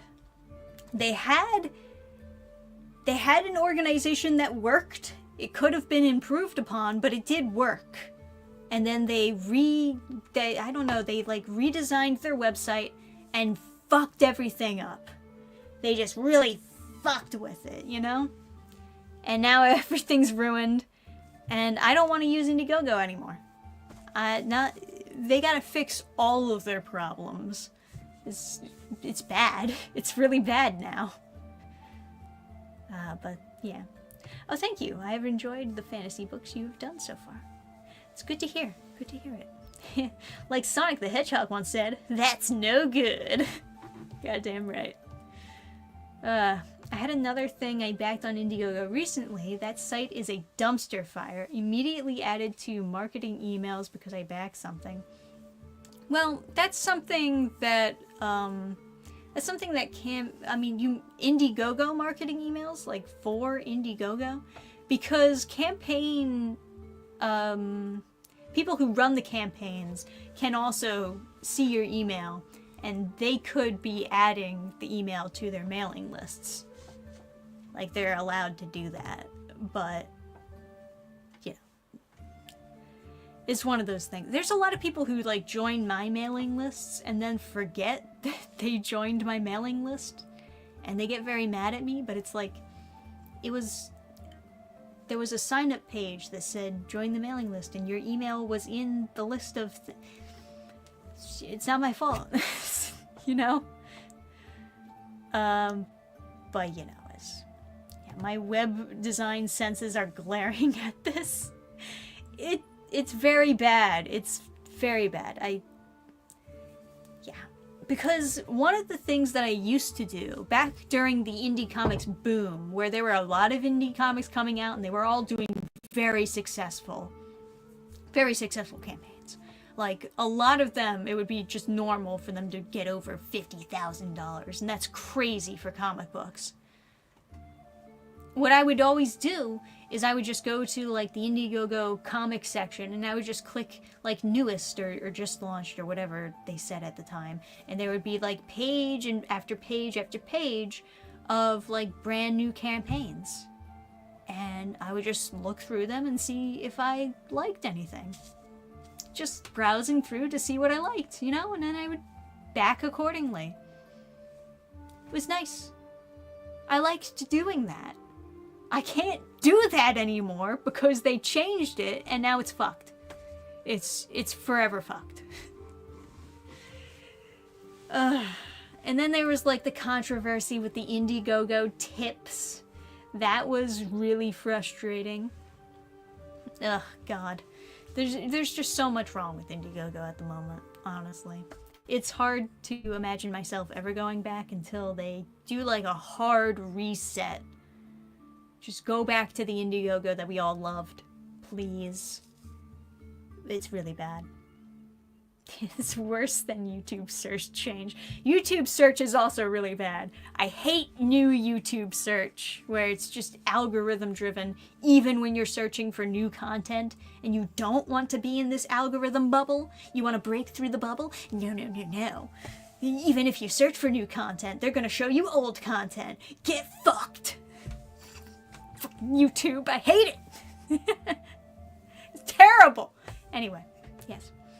I have discovered your channel very recently, last week actually. I have a doubt, do you write and make the arts all alone for the comics? Yes, so Reaper, this dark fantasy series that I'm coming out with now, all the art and writing is me. That's all me. I did it. I did that. See this cover? That was me. I did that. I did that. I did these pages. That was me. It was me. And see those words? I wrote those words. That was me. I did that. Anyway, but there are guest artists. There are also guest artists featured here. So like this is a guest artist that's not me. Guest artist, not me. Guest artist, not me. This is me again. I did that. That was me. And this is all me on the bottom. That's all me. But yes, so for the most part, yes, I did all the writing and art for this. I do, of course, receive some editing through my lovely boyfriend, the Chatham. His actual name is Adam. He writes fantasy books, and he, of course, helped give me some feedback for the Reaper series. Make it as good as we could make it, right? To the best of our abilities. But yeah, mostly everything was kind of just me. It took a lot of time, and book 2 is going to take a lot of time, of course, because book 2 is going to be like over 180 pages. It's going to be a long book. We're talking manga size, you know? So, a lot of work to put in, especially when it's all by yourself. But it's going to be all worth it in the end, because I have good fans who enjoy the work and who review my comics. Right? You review them? Anyway, yes. So, thank you guys for always showing me your support. You're what helps me keep driving forward, you know? Maybe they saw the drama from comics and decided they didn't want that. I mean, I don't know, because it's all art. All art on Indiegogo is getting throttled. They're pushing for like a lot of the tech stuff. And I just don't get it. Because it's also less money for them. But keep that in mind, you know?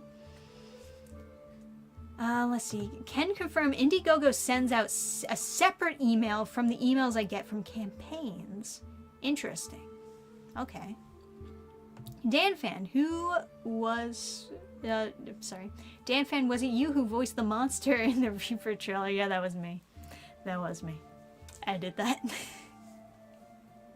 I was thinking about voicing Helga too, but I I mean, the only line she would have would be screaming. And part of me feels like maybe it's just a bad idea to just scream in a house with people in it and people next to it. And, you know, people might actually think that I'm getting axe murdered. So maybe that's a bad idea. Or maybe I'm just a little bit too in my head. I don't know for sure.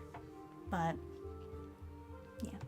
A good thing that Kickstarter added was the ability to continue funding after the initial 30 days, similar to Indiegogo. I did see that it added that, and that is very interesting. I don't really need that myself, because I have my own website. People like to use the extended funding as a way of like putting up a storefront. I don't, you know, I can just take the copies that I printed and put them up on like my actual website as a store. But yeah, that is a neat feature, and glad that they added that. Guest artists are also based. Gotta get the based guest artists, yeah. I just pledged for book 1 and 2 bundle. Well, awesome. You can get caught up on the series. Look at that. We got, I'll do a refresh just in case. It updates despite whether or not you refreshed it, right?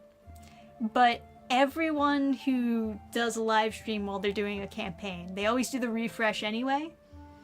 It's just out of like pure paranoia.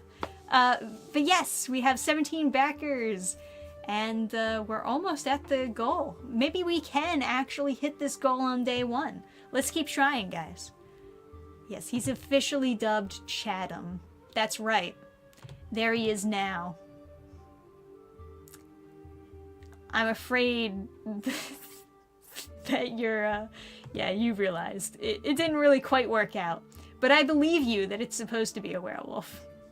It's a beautiful werewolf, honey. It's the best. Instead of screaming, you made monster noises. The monster noises are easier to do because it's just me inhaling, right? It's kind of the same thing with, I did some of the sound effects myself, too. Not all of the sound effects, though. I was gonna do all of them, but, you know, some things are a little bit more complicated, like the chicken noises. Am I really gonna balk into a mic? Nah, I'll just get some free chicken noise online at chickennoise.com, you know? I'll just download some free asset for that. And then the ground smash. I originally tried to create my own ground smash sound effect. It just didn't sound very good. So I just something a little bit more generic anime ground smash. Something that I also didn't do. I have a sword. I got this for Christmas one year, I believe it was. I think it was. My memory's a little bit foggy, but this has such a nice shing sound. You hear that? It rings. It's so good. This is so good for sound effects. This is top tier sound effects sword right here. Nobody else has this but me. But I didn't end up using this. I was thinking about using like this sound for when he pulls out his daggers. And it wasn't really needed though, you know? It wasn't really necessary. It would probably make more sense if like he was pulling out his sword anyway, because it's also like a fairly long shing, you know? And then the click. I love that click. Somebody, Adam was telling me, like, some people online were like, oh, the shing is so unrealistic. Swords would be in, like, a leather or wood sheath, so it wouldn't make the shing sound. Almost as if they've never seen a sword sheath with, like, a metal top and, like, metal bottom, right? It does make a shing sound. I can prove it. Yeah, wrong. Wrong, and I can prove it with science. Alright, let me put this down. It makes the best shing. Having Helga silent is probably for the better. We just don't care about the titties. We just care about... right. Only titties. The titties should have their own sound effects. You should have added boing, boing, boing somewhere in there. How long did you plan for the campaign to go? Well, for the Kickstarter, I put it up for 60 days. That's the most amount of time that you can put it up for. And for Fund My Comic, it'll let you keep the campaign up much longer. So for this, I have it funding till June, which is plenty of time. So if you miss the Kickstarter campaign, you'll have to go to Fund My Comic, is essentially the idea there. But yeah, I figure it's probably going to take me a while to finish the book, so I want the campaign to go on for a fairly long time. So we can keep on, getting more and more readers in the meantime while I'm trying to finish it up. But yeah, you could have just given me minty gum for monster noises. No, bad. What do you think is funnier on the process of making a comic? Funnier? What do you think is funnier on the process of making? Do you mean more fun? Because I think funny, comedic, For me, it's the inking. If I'm to say the most fun part of making a comic, I don't know, I think maybe just drafting out the pages. The kind of writing-esque, well, not everybody drafts out the pages the same way I do. I kind of skip the script making. This is kind of controversial. I skip the script entirely. I do an outline, and then I just open up a document and I start sketching out pages and just kind of writing organically. I think it helps a lot with the pacing, honestly. But obviously you encounter some troubles along the way. Sometimes you get writer's block with trying to figure out the perfect line for a scene.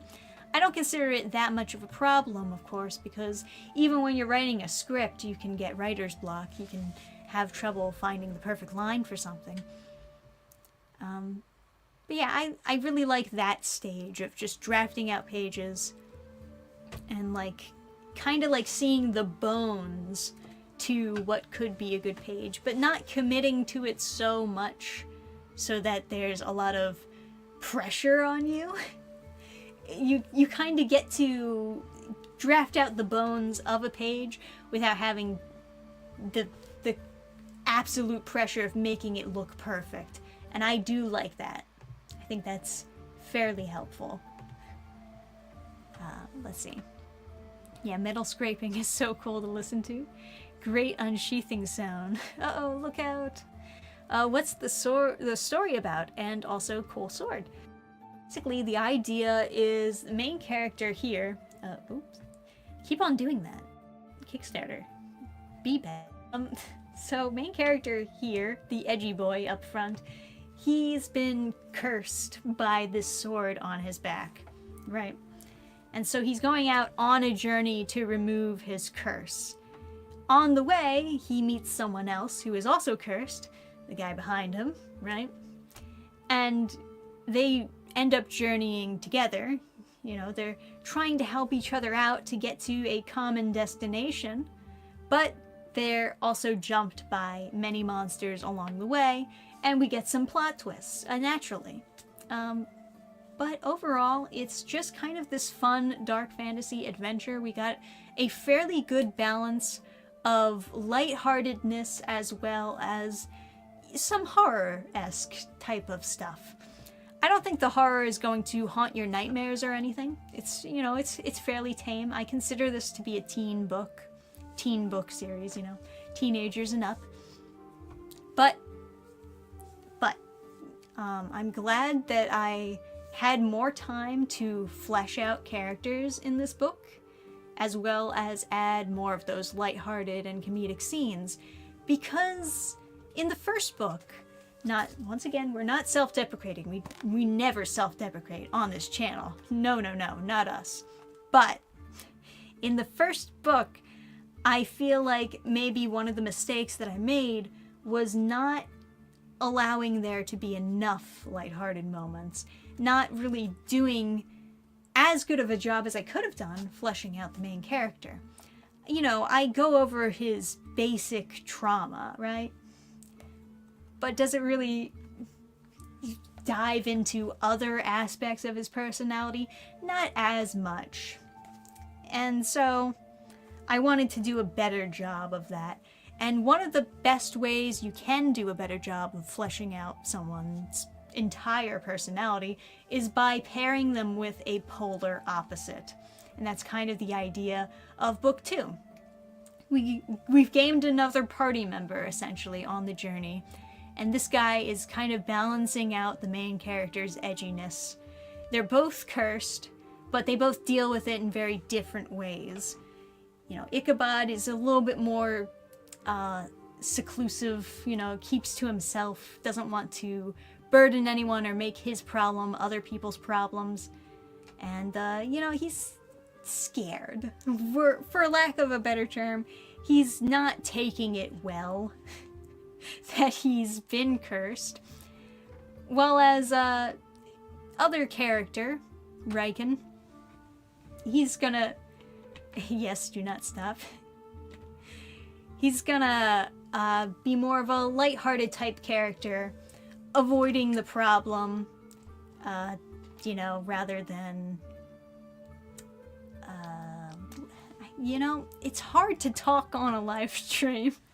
So much pressure to say the right things every single time.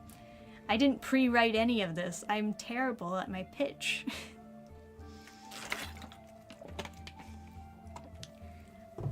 Main point is, Ichabod, edgy, grumpy. Riken, a little bit more lighthearted, goofy. And the two of them pair together well because they're opposites. And that's just generally the idea of a lot of writing. You get to see other sides of the characters because the character they're paired with is bringing out this other side of the character. And that's very helpful. It's a very helpful trick that most people can use. The argument that everyone would put their swords in the cheapest possible scabbard, which would be a leather sock, basically. Yeah, basically. Yeah, I also assumed they mean the first fun. Funnier. Yeah, right.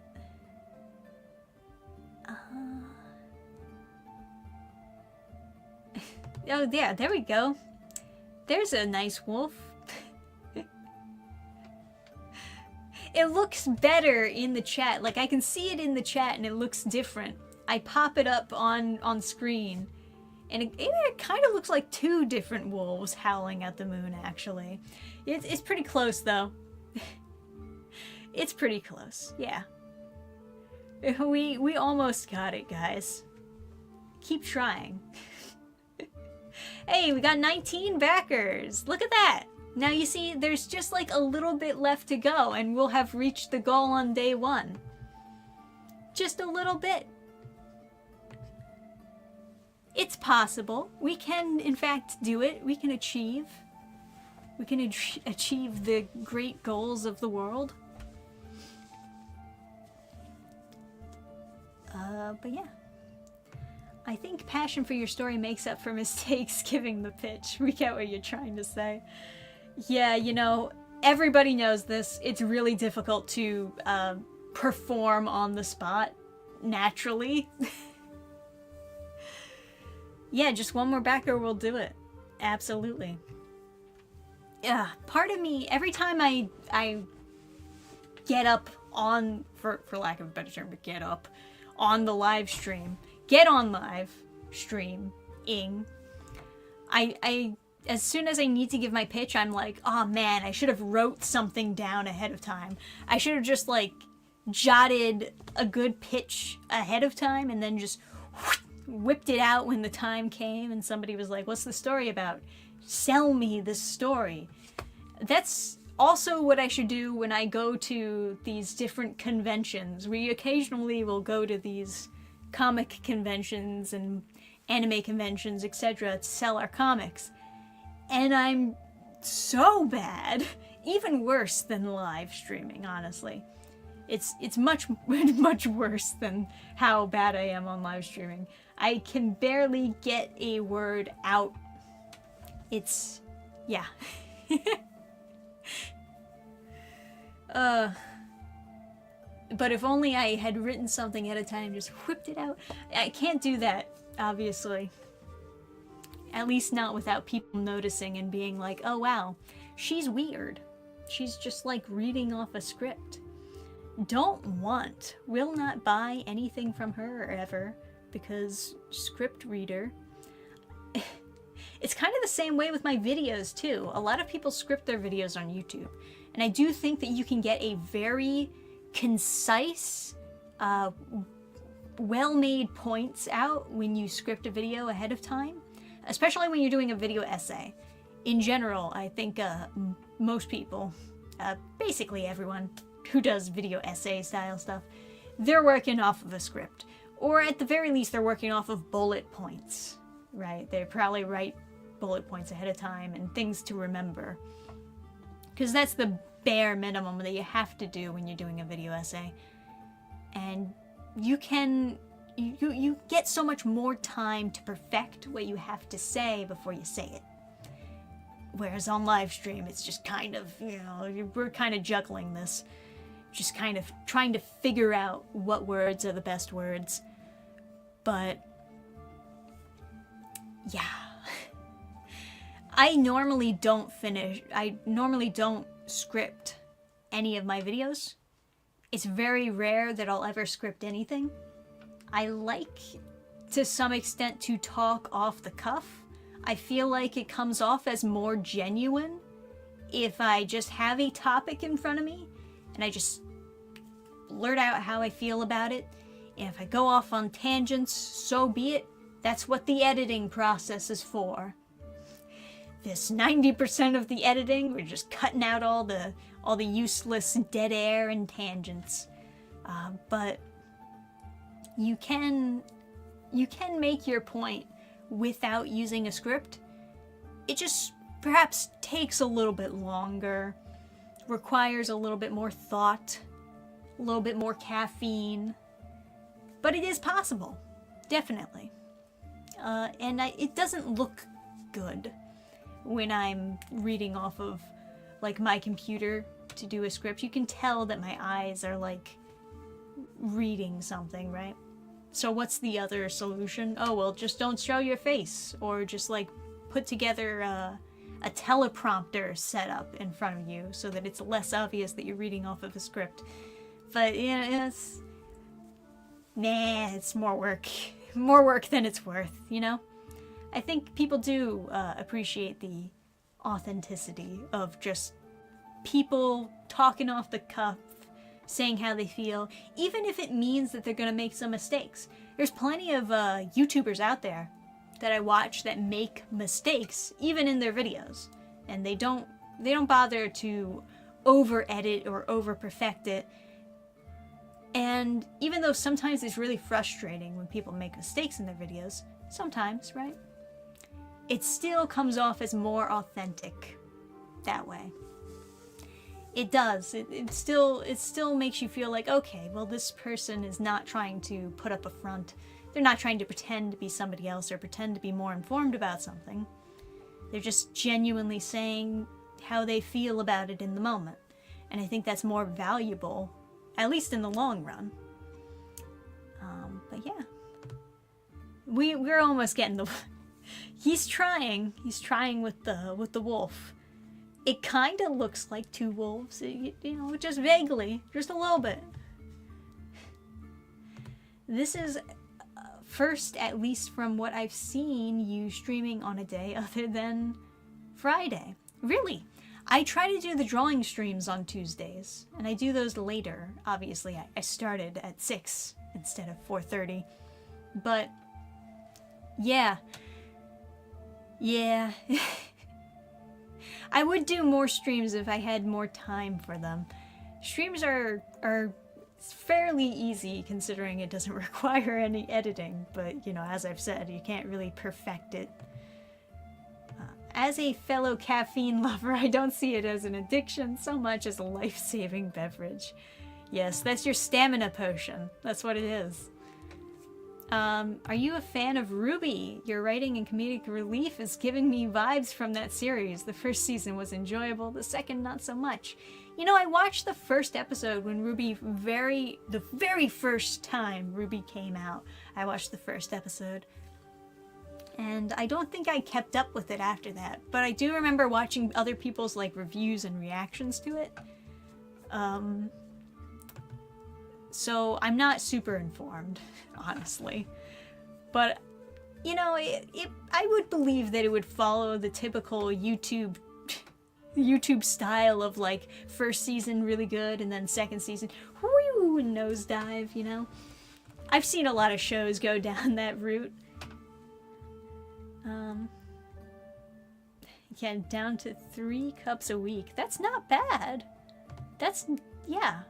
Down, only having 3 cups of caffeine every week? That's not bad. You're better than me. Yep. Oh, we're still trying with the wolves. We almost got it. Almost got the wolf. It does look kind of fine when I see it in the chat window. It's just when I pull it up here, it's not really quite right. Here in Spain, it's Wednesday already. Never watched that series myself, but heard others talk about it. Yeah. Yeah, there's a lot of interesting stuff about Ruby. I kind of like the idea of different characters based on fairy tales going to some school where they learn how to fight and stuff. That's kind of interesting. You know, it's got a good concept. It's got a good pull, I guess. But I have no idea where it goes from there. I only remember, like, the beginning reminds me of the Cowboy Bebop movie with the headphones. Robber comes up and is like, "Oh, are you robbing me?" Right? You should know, but are you robbing me? Oh no. You're gonna get beat up now, right? I think it was cooler when Spike did it, but you know, if Ruby does it, so... That's what I remember. I remember that opening scene where she has the headphones on and the robber comes up to her and she's like, "Oh, are you robbing me?" And then she, you know, grabs out her scythe and shoots him in the head and blows his head off. Just blows it clean off. That's what happened, right? Yep. That's what happened. I'm 80% sure that's what happened. That's the only scene that I remember from back when I watched it, though. That's about it. The music was sick, right? It was that classic early 2000s type of emo music. That's my jam. Love it. Love that emo music. And yes, I listened to the music even when I wasn't watching the show. I would just pull up the music, be like, "This'll be the day we waited for." Yeah, that's good stuff, right?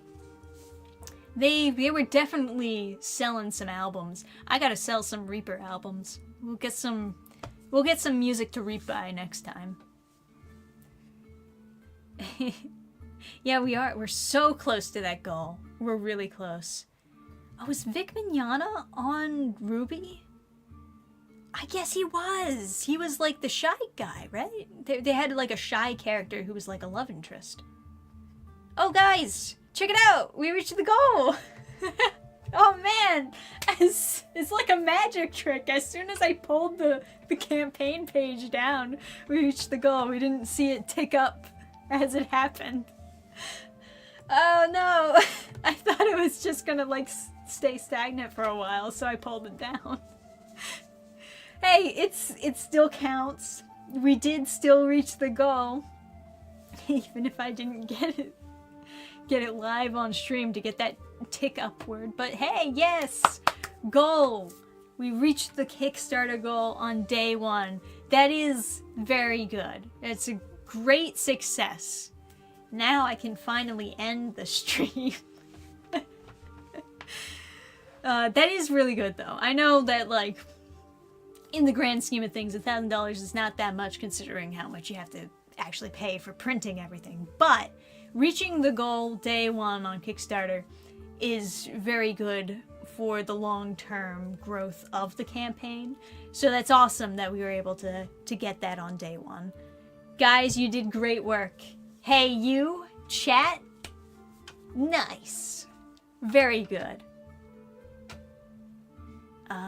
Anyway, let's get back to reading chat. What else do you guys have to say about Ruby? Let me see. Ruby lost the plot pretty quick and lost the school and stuff thing. Cool. Loved Ruby in the past, but they fucked up the series so hard and so fast that it is unwatchable right now. Man, that is a shame, because isn't it still going? Isn't Ruby still going even now? But I hear so many people saying that they stopped watching after, like, season 1. So many people. It's not just you guys. I've heard a lot of people saying that they stopped watching after, like, the first season. So, you know, it's like, how is it still going? What's the fan base look like at this point?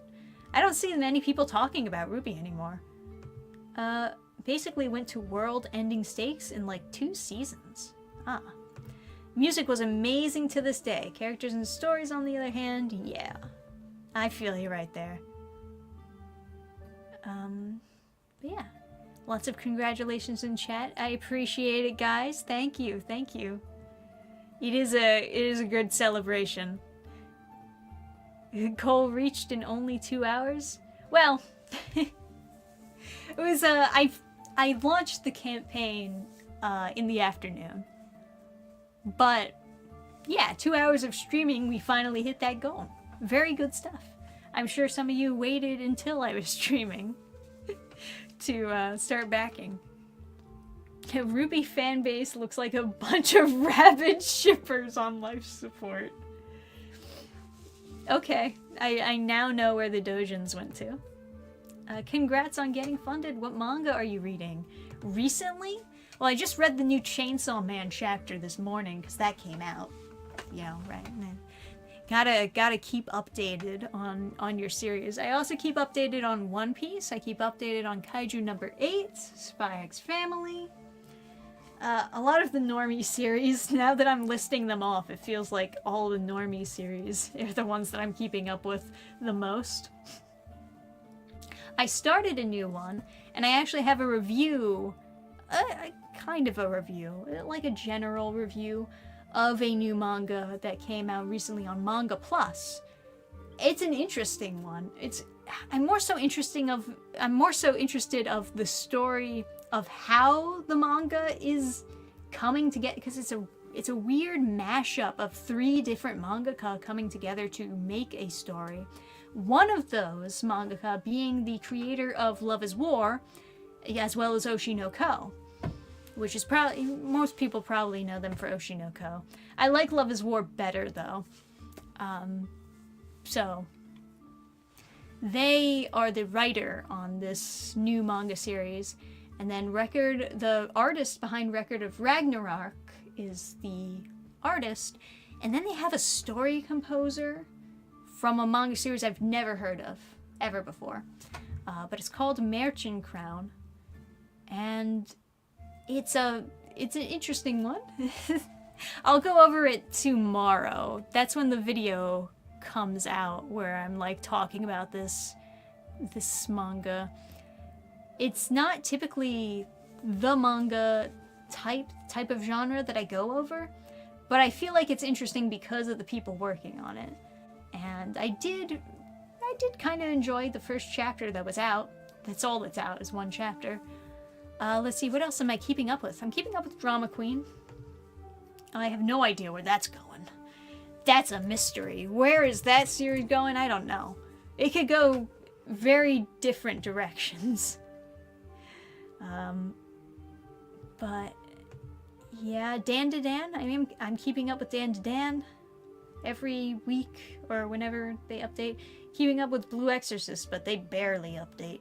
It takes a long time for them to update. And to be honest, there's a bunch of things about the new Blue Exorcist chapters that I don't like.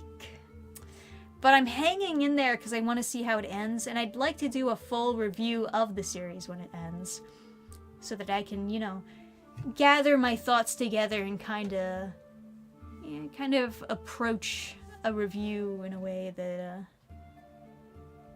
where I'm able to directly point out, like, I liked this, and this about the series, but I didn't like this, and that, etc., etc. I think that's most of the manga that I'm keeping up with at the moment. Oh, Frieren, of course. Frieren is probably one of my favorites out there. Big inspiration, as you can imagine. Berserk. that updates like 3 times every year, or something like that. Maybe it's 6 times every year, because maybe they're trying to do 1 volume every year. That's kind of what I'm trying to do with Reapers. I'm trying to do 1 volume every year, which is, comprised of 6 chapters. So, yeah, I guess I can't really judge Berserk, especially when the art in Berserk is a million times better than mine. So, there's that. Let me see. Season 9 came out some years ago and been on hiatus and is now owned by Viz Media. Right, okay. I guess that makes sense. Because I remember they were trying to kick off Ruby Manga as well.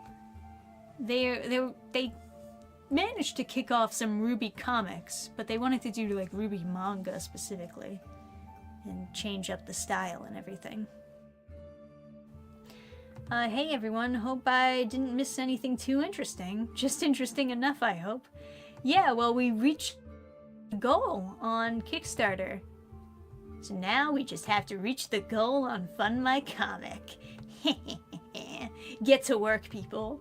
Internet, do your thing. Congratulations on hitting the goal. Thank you, thank you. Just finished a chapter of Revenge of the Iron-Blooded Sword Hound. That's a long title.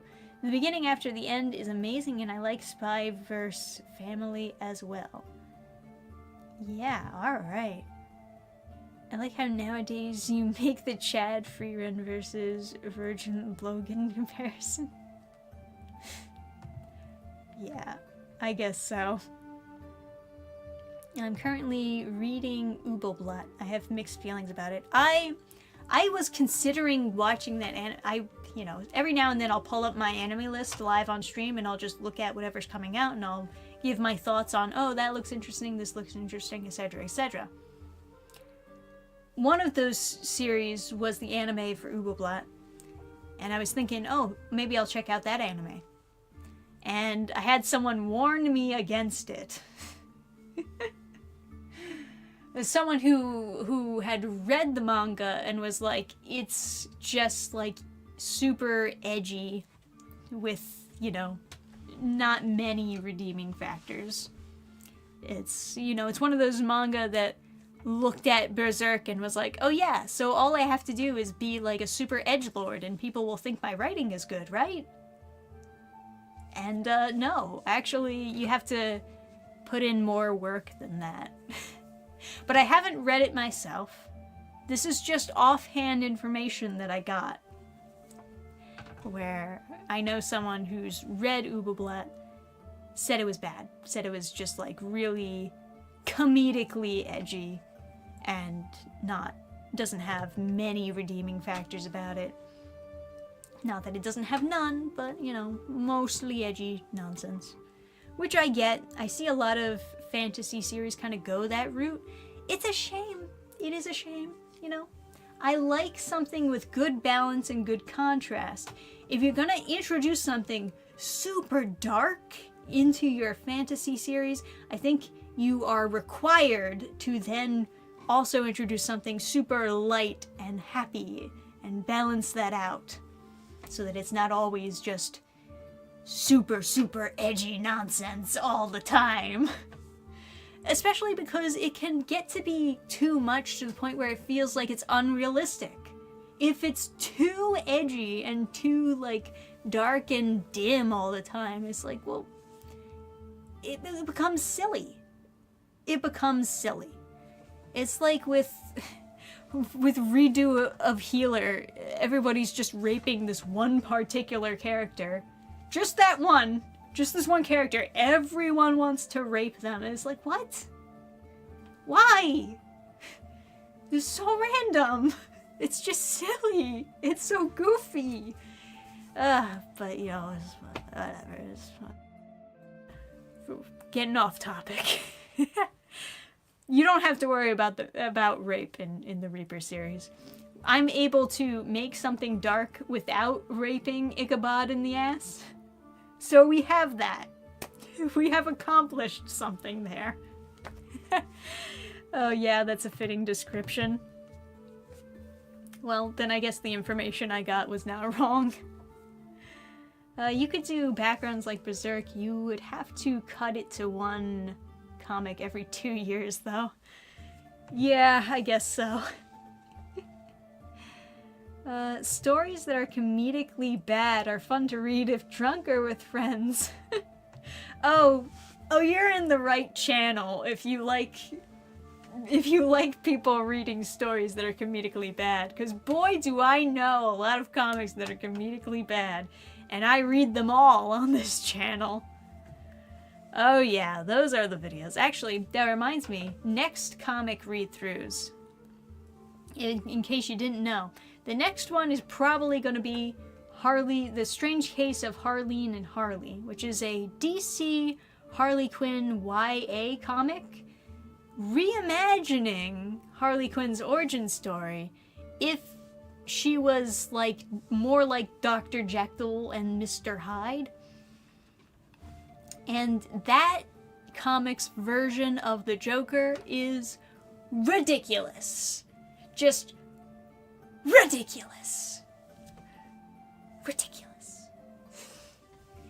You'll have to watch that. Other than that, the comic is super boring. But with the power of editing, we make all our videos entertaining with the power of editing. You need a good editor on your side. Luckily, I have myself, so that will help. But yeah.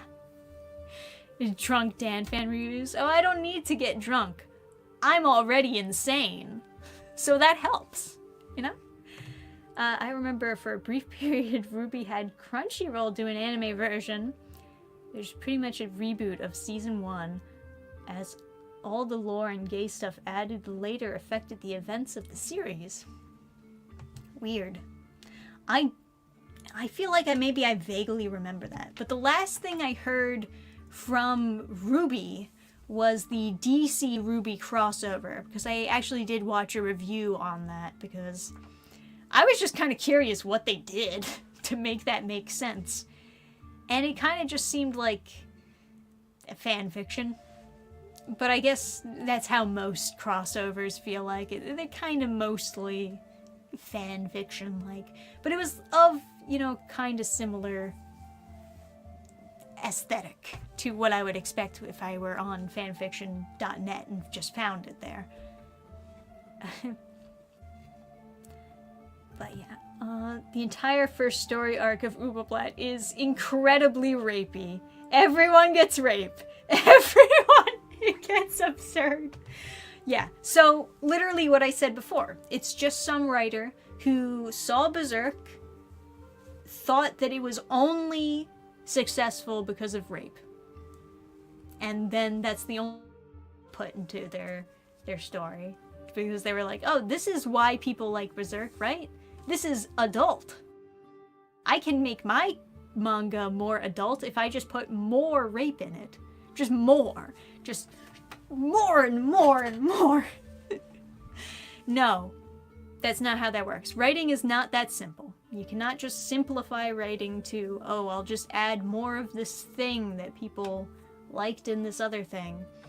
You gotta actually use your brain. You gotta actually think. You gotta actually, like, outline a story. have like satisfying conclusions, have a good contrast of good and dark and drama and comedy. Writing's hard. You can't just stupefy it and make it extra simple. That's what I keep telling people. There's no easy way to just get a successful series. But then again, I guess Ooble Blood is fairly successful because it has an anime. But then, hey, actually that's not true. Because now, even manga series that aren't successful are getting anime. Ooh, that's a whole other topic to discuss. This is something maybe we should save for another stream, because, yeah, recently, for example, we have canceled manga getting anime. How did that happen? What's going on? Japan, are you okay? Don't get me wrong. The canceled manga that is getting the anime deal, I don't think it was that bad of a manga. All things considered, I don't think it was that bad. But I didn't so good that it was worth saving or worth bringing back or anything. I instead went away from that manga thinking, okay, well, the mangaka will probably work on something new and they'll be much better at writing from the experience of writing this other thing. It was Black Torch, right? I think that was what it was called. It was the guy with the cat who was like a demon or whatever.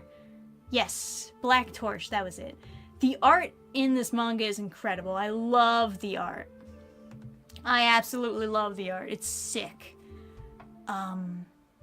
The writing was like pretty not so good in the first couple chapters, and I think it got much better as it went on. It's actually one of those manga that gets better as you read it rather than worse, which is a rare find. Unfortunately, it did get canceled, but now we have the news that it's getting an anime deal. And no, everybody's confused. Everybody's confused, right? But let's let them cook. Let's see how it goes, you know? Anyway. Yeah, congrats on getting funded tonight. I gotta go. Thanks for the awesome stream. No problem. Honestly, I kind of gotta go too. I think we've, for the most part, streamed for long enough, but it was a fun stream. We got to talk about all kinds of different things. For sure. Yeah, and Danfin doesn't need to review comics drunk. Must have what she reviews was already heavily influenced by drugs, absolutely. Influenced by something that was not water. I can tell you that much. Any thoughts on going on other streams' channels to help promote your campaign to reach a larger fan base? Yes, I definitely have to start contacting people to see if they'd be interested in having me on. I haven't done it yet. I haven't really reached out to anybody yet. I do have a couple names in the pocket that I could ask, like, you know, please, can I come on and talk about my comic? I gotta get a pitch ready. I gotta do what I said that I was gonna do and actually write down a concise pitch. Even if I'm not reading it word for word, it'd be nice to just know what I'm going to say. I struggle. I do struggle with selling my own stuff. I'm not as bad when I'm selling other people's stuff. It's selling my own stuff that I get tongue-tied, you know? You have characters people like and a world people want to visit. Damn right, cute nerd. You know what's up. Are we gonna set a longest DanFan stream record? I think the longest DanFan stream was actually probably on the Game Fans channel. We stream way longer when we're doing the Game Fans streams. We'll stream for hours and hours and hours playing video games. I don't know what the longest stream is on this channel, though. It might be capped at like 3 hours, and that was probably doing a drawing stream. 3 or 4 hours, yeah, I think it was probably a drawing stream. But you know, tell them this one has more cleavage. That helps. That helps. It does. Because, you know, I put together this cover, and I was thinking, man, there's like 2 male characters going on an adventure with each other. Somebody out there is going to think they're gay. Somebody out there is going to look at this cover and be like, this guy is smiling at this other guy. Must be gay. You can't have men smile at each other without them wanting to suck dick. It's impossible. You know? Sure enough, I put out the cover and somebody was like, are they gay? Somebody out there made this connection. I knew it was going to happen. I knew it. I should have just put the big titty waifu on the cover. She should just be on the cover. She's barely, you know, she's not as important as those 2 characters, but at least people would not wildly mistake what I'm going for here. This is why we need more female characters. It's not because of representation or feminism. It's because you need to let people know that these characters aren't gay. And this is the only way they can know. Is if there are big titty bitches also in frame. They don't have to do anything. They don't have to be important. You just gotta squeeze them in there somewhere. Anyway, that's my hypothesis. Thank you for listening. Alright guys, we're gonna end the stream here. But thank you guys for helping me reach the goal on Kickstarter day 1. We still have a ways to go, of course. If you want your copy of this comic, then, or any of the goodies mentioned, but did I mention the goodies? Did I mention the goodies already? Okay, so we have a book 1 and book 2 bundle, right? This is for people who need to get caught up on the series. You know, people who didn't back the first campaign, didn't even know about the first campaign. It's okay. It's alright, I get it. You're forgiven, right? Keep in mind, of course, the first book, there are obviously stylistic differences between this and the second book. There's a lot of things that changed. The logo changed, the style of the cover changed. But if you want to get caught up on the series, and if you want like a first edition book 1 in your hands, plus signed, I'll sign them for you. No extra cost. I'll just sign them for you because I'm just that cool. Then you'll want the book 1 and 2 bundle. You'll want to get them together.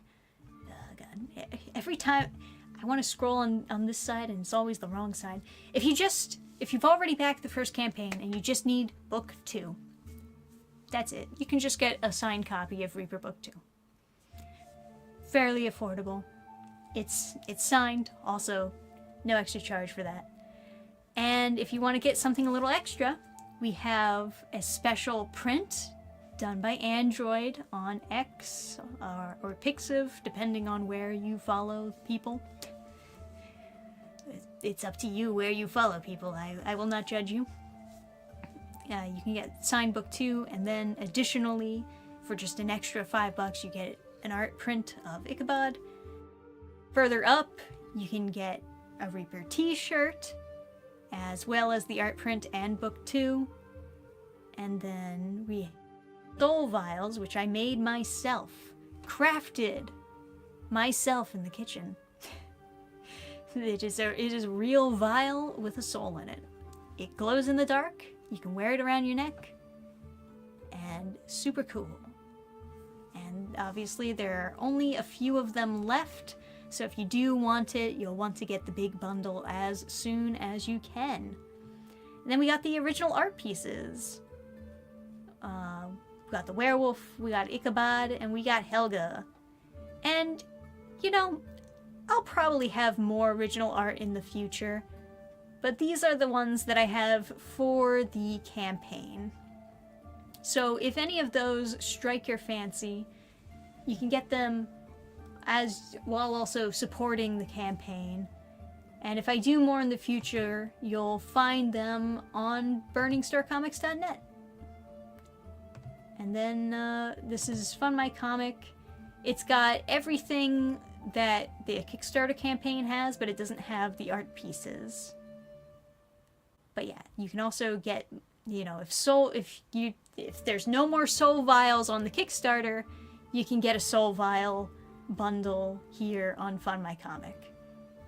And, you know, same thing with the book 1 and book 2 bundle. If there's no more on Kickstarter, you can get it here. So you'll have some light at the end of the tunnel. If you're a little bit too slow to back one campaign, you can always go to the other. There you have it. Never thought that until you brought it up. I didn't bring it up. Somebody else brought it up, and I knew that they would. I predicted it. That is all I'm saying. But to be fair, I read a lot of gay-ass comics on this channel. So, you know, it's just how it goes. I guess my brain goes in that direction specifically because of the types of comics that I read on this channel. It's a symptom. Anyway, thank you for joining me on the launch stream. Thanks for backing the campaign if you did. If you didn't, don't worry. There's still time. Links are, of course, in the description. If you missed the stream and you're watching the VOD, we still have links. You can still find links. There are links. Look at them. And yeah, I'll have a new video out tomorrow for you guys, and we'll be back streaming again this Friday, hopefully. So I'll see you guys then. Thank you, everybody, and good night. Bye.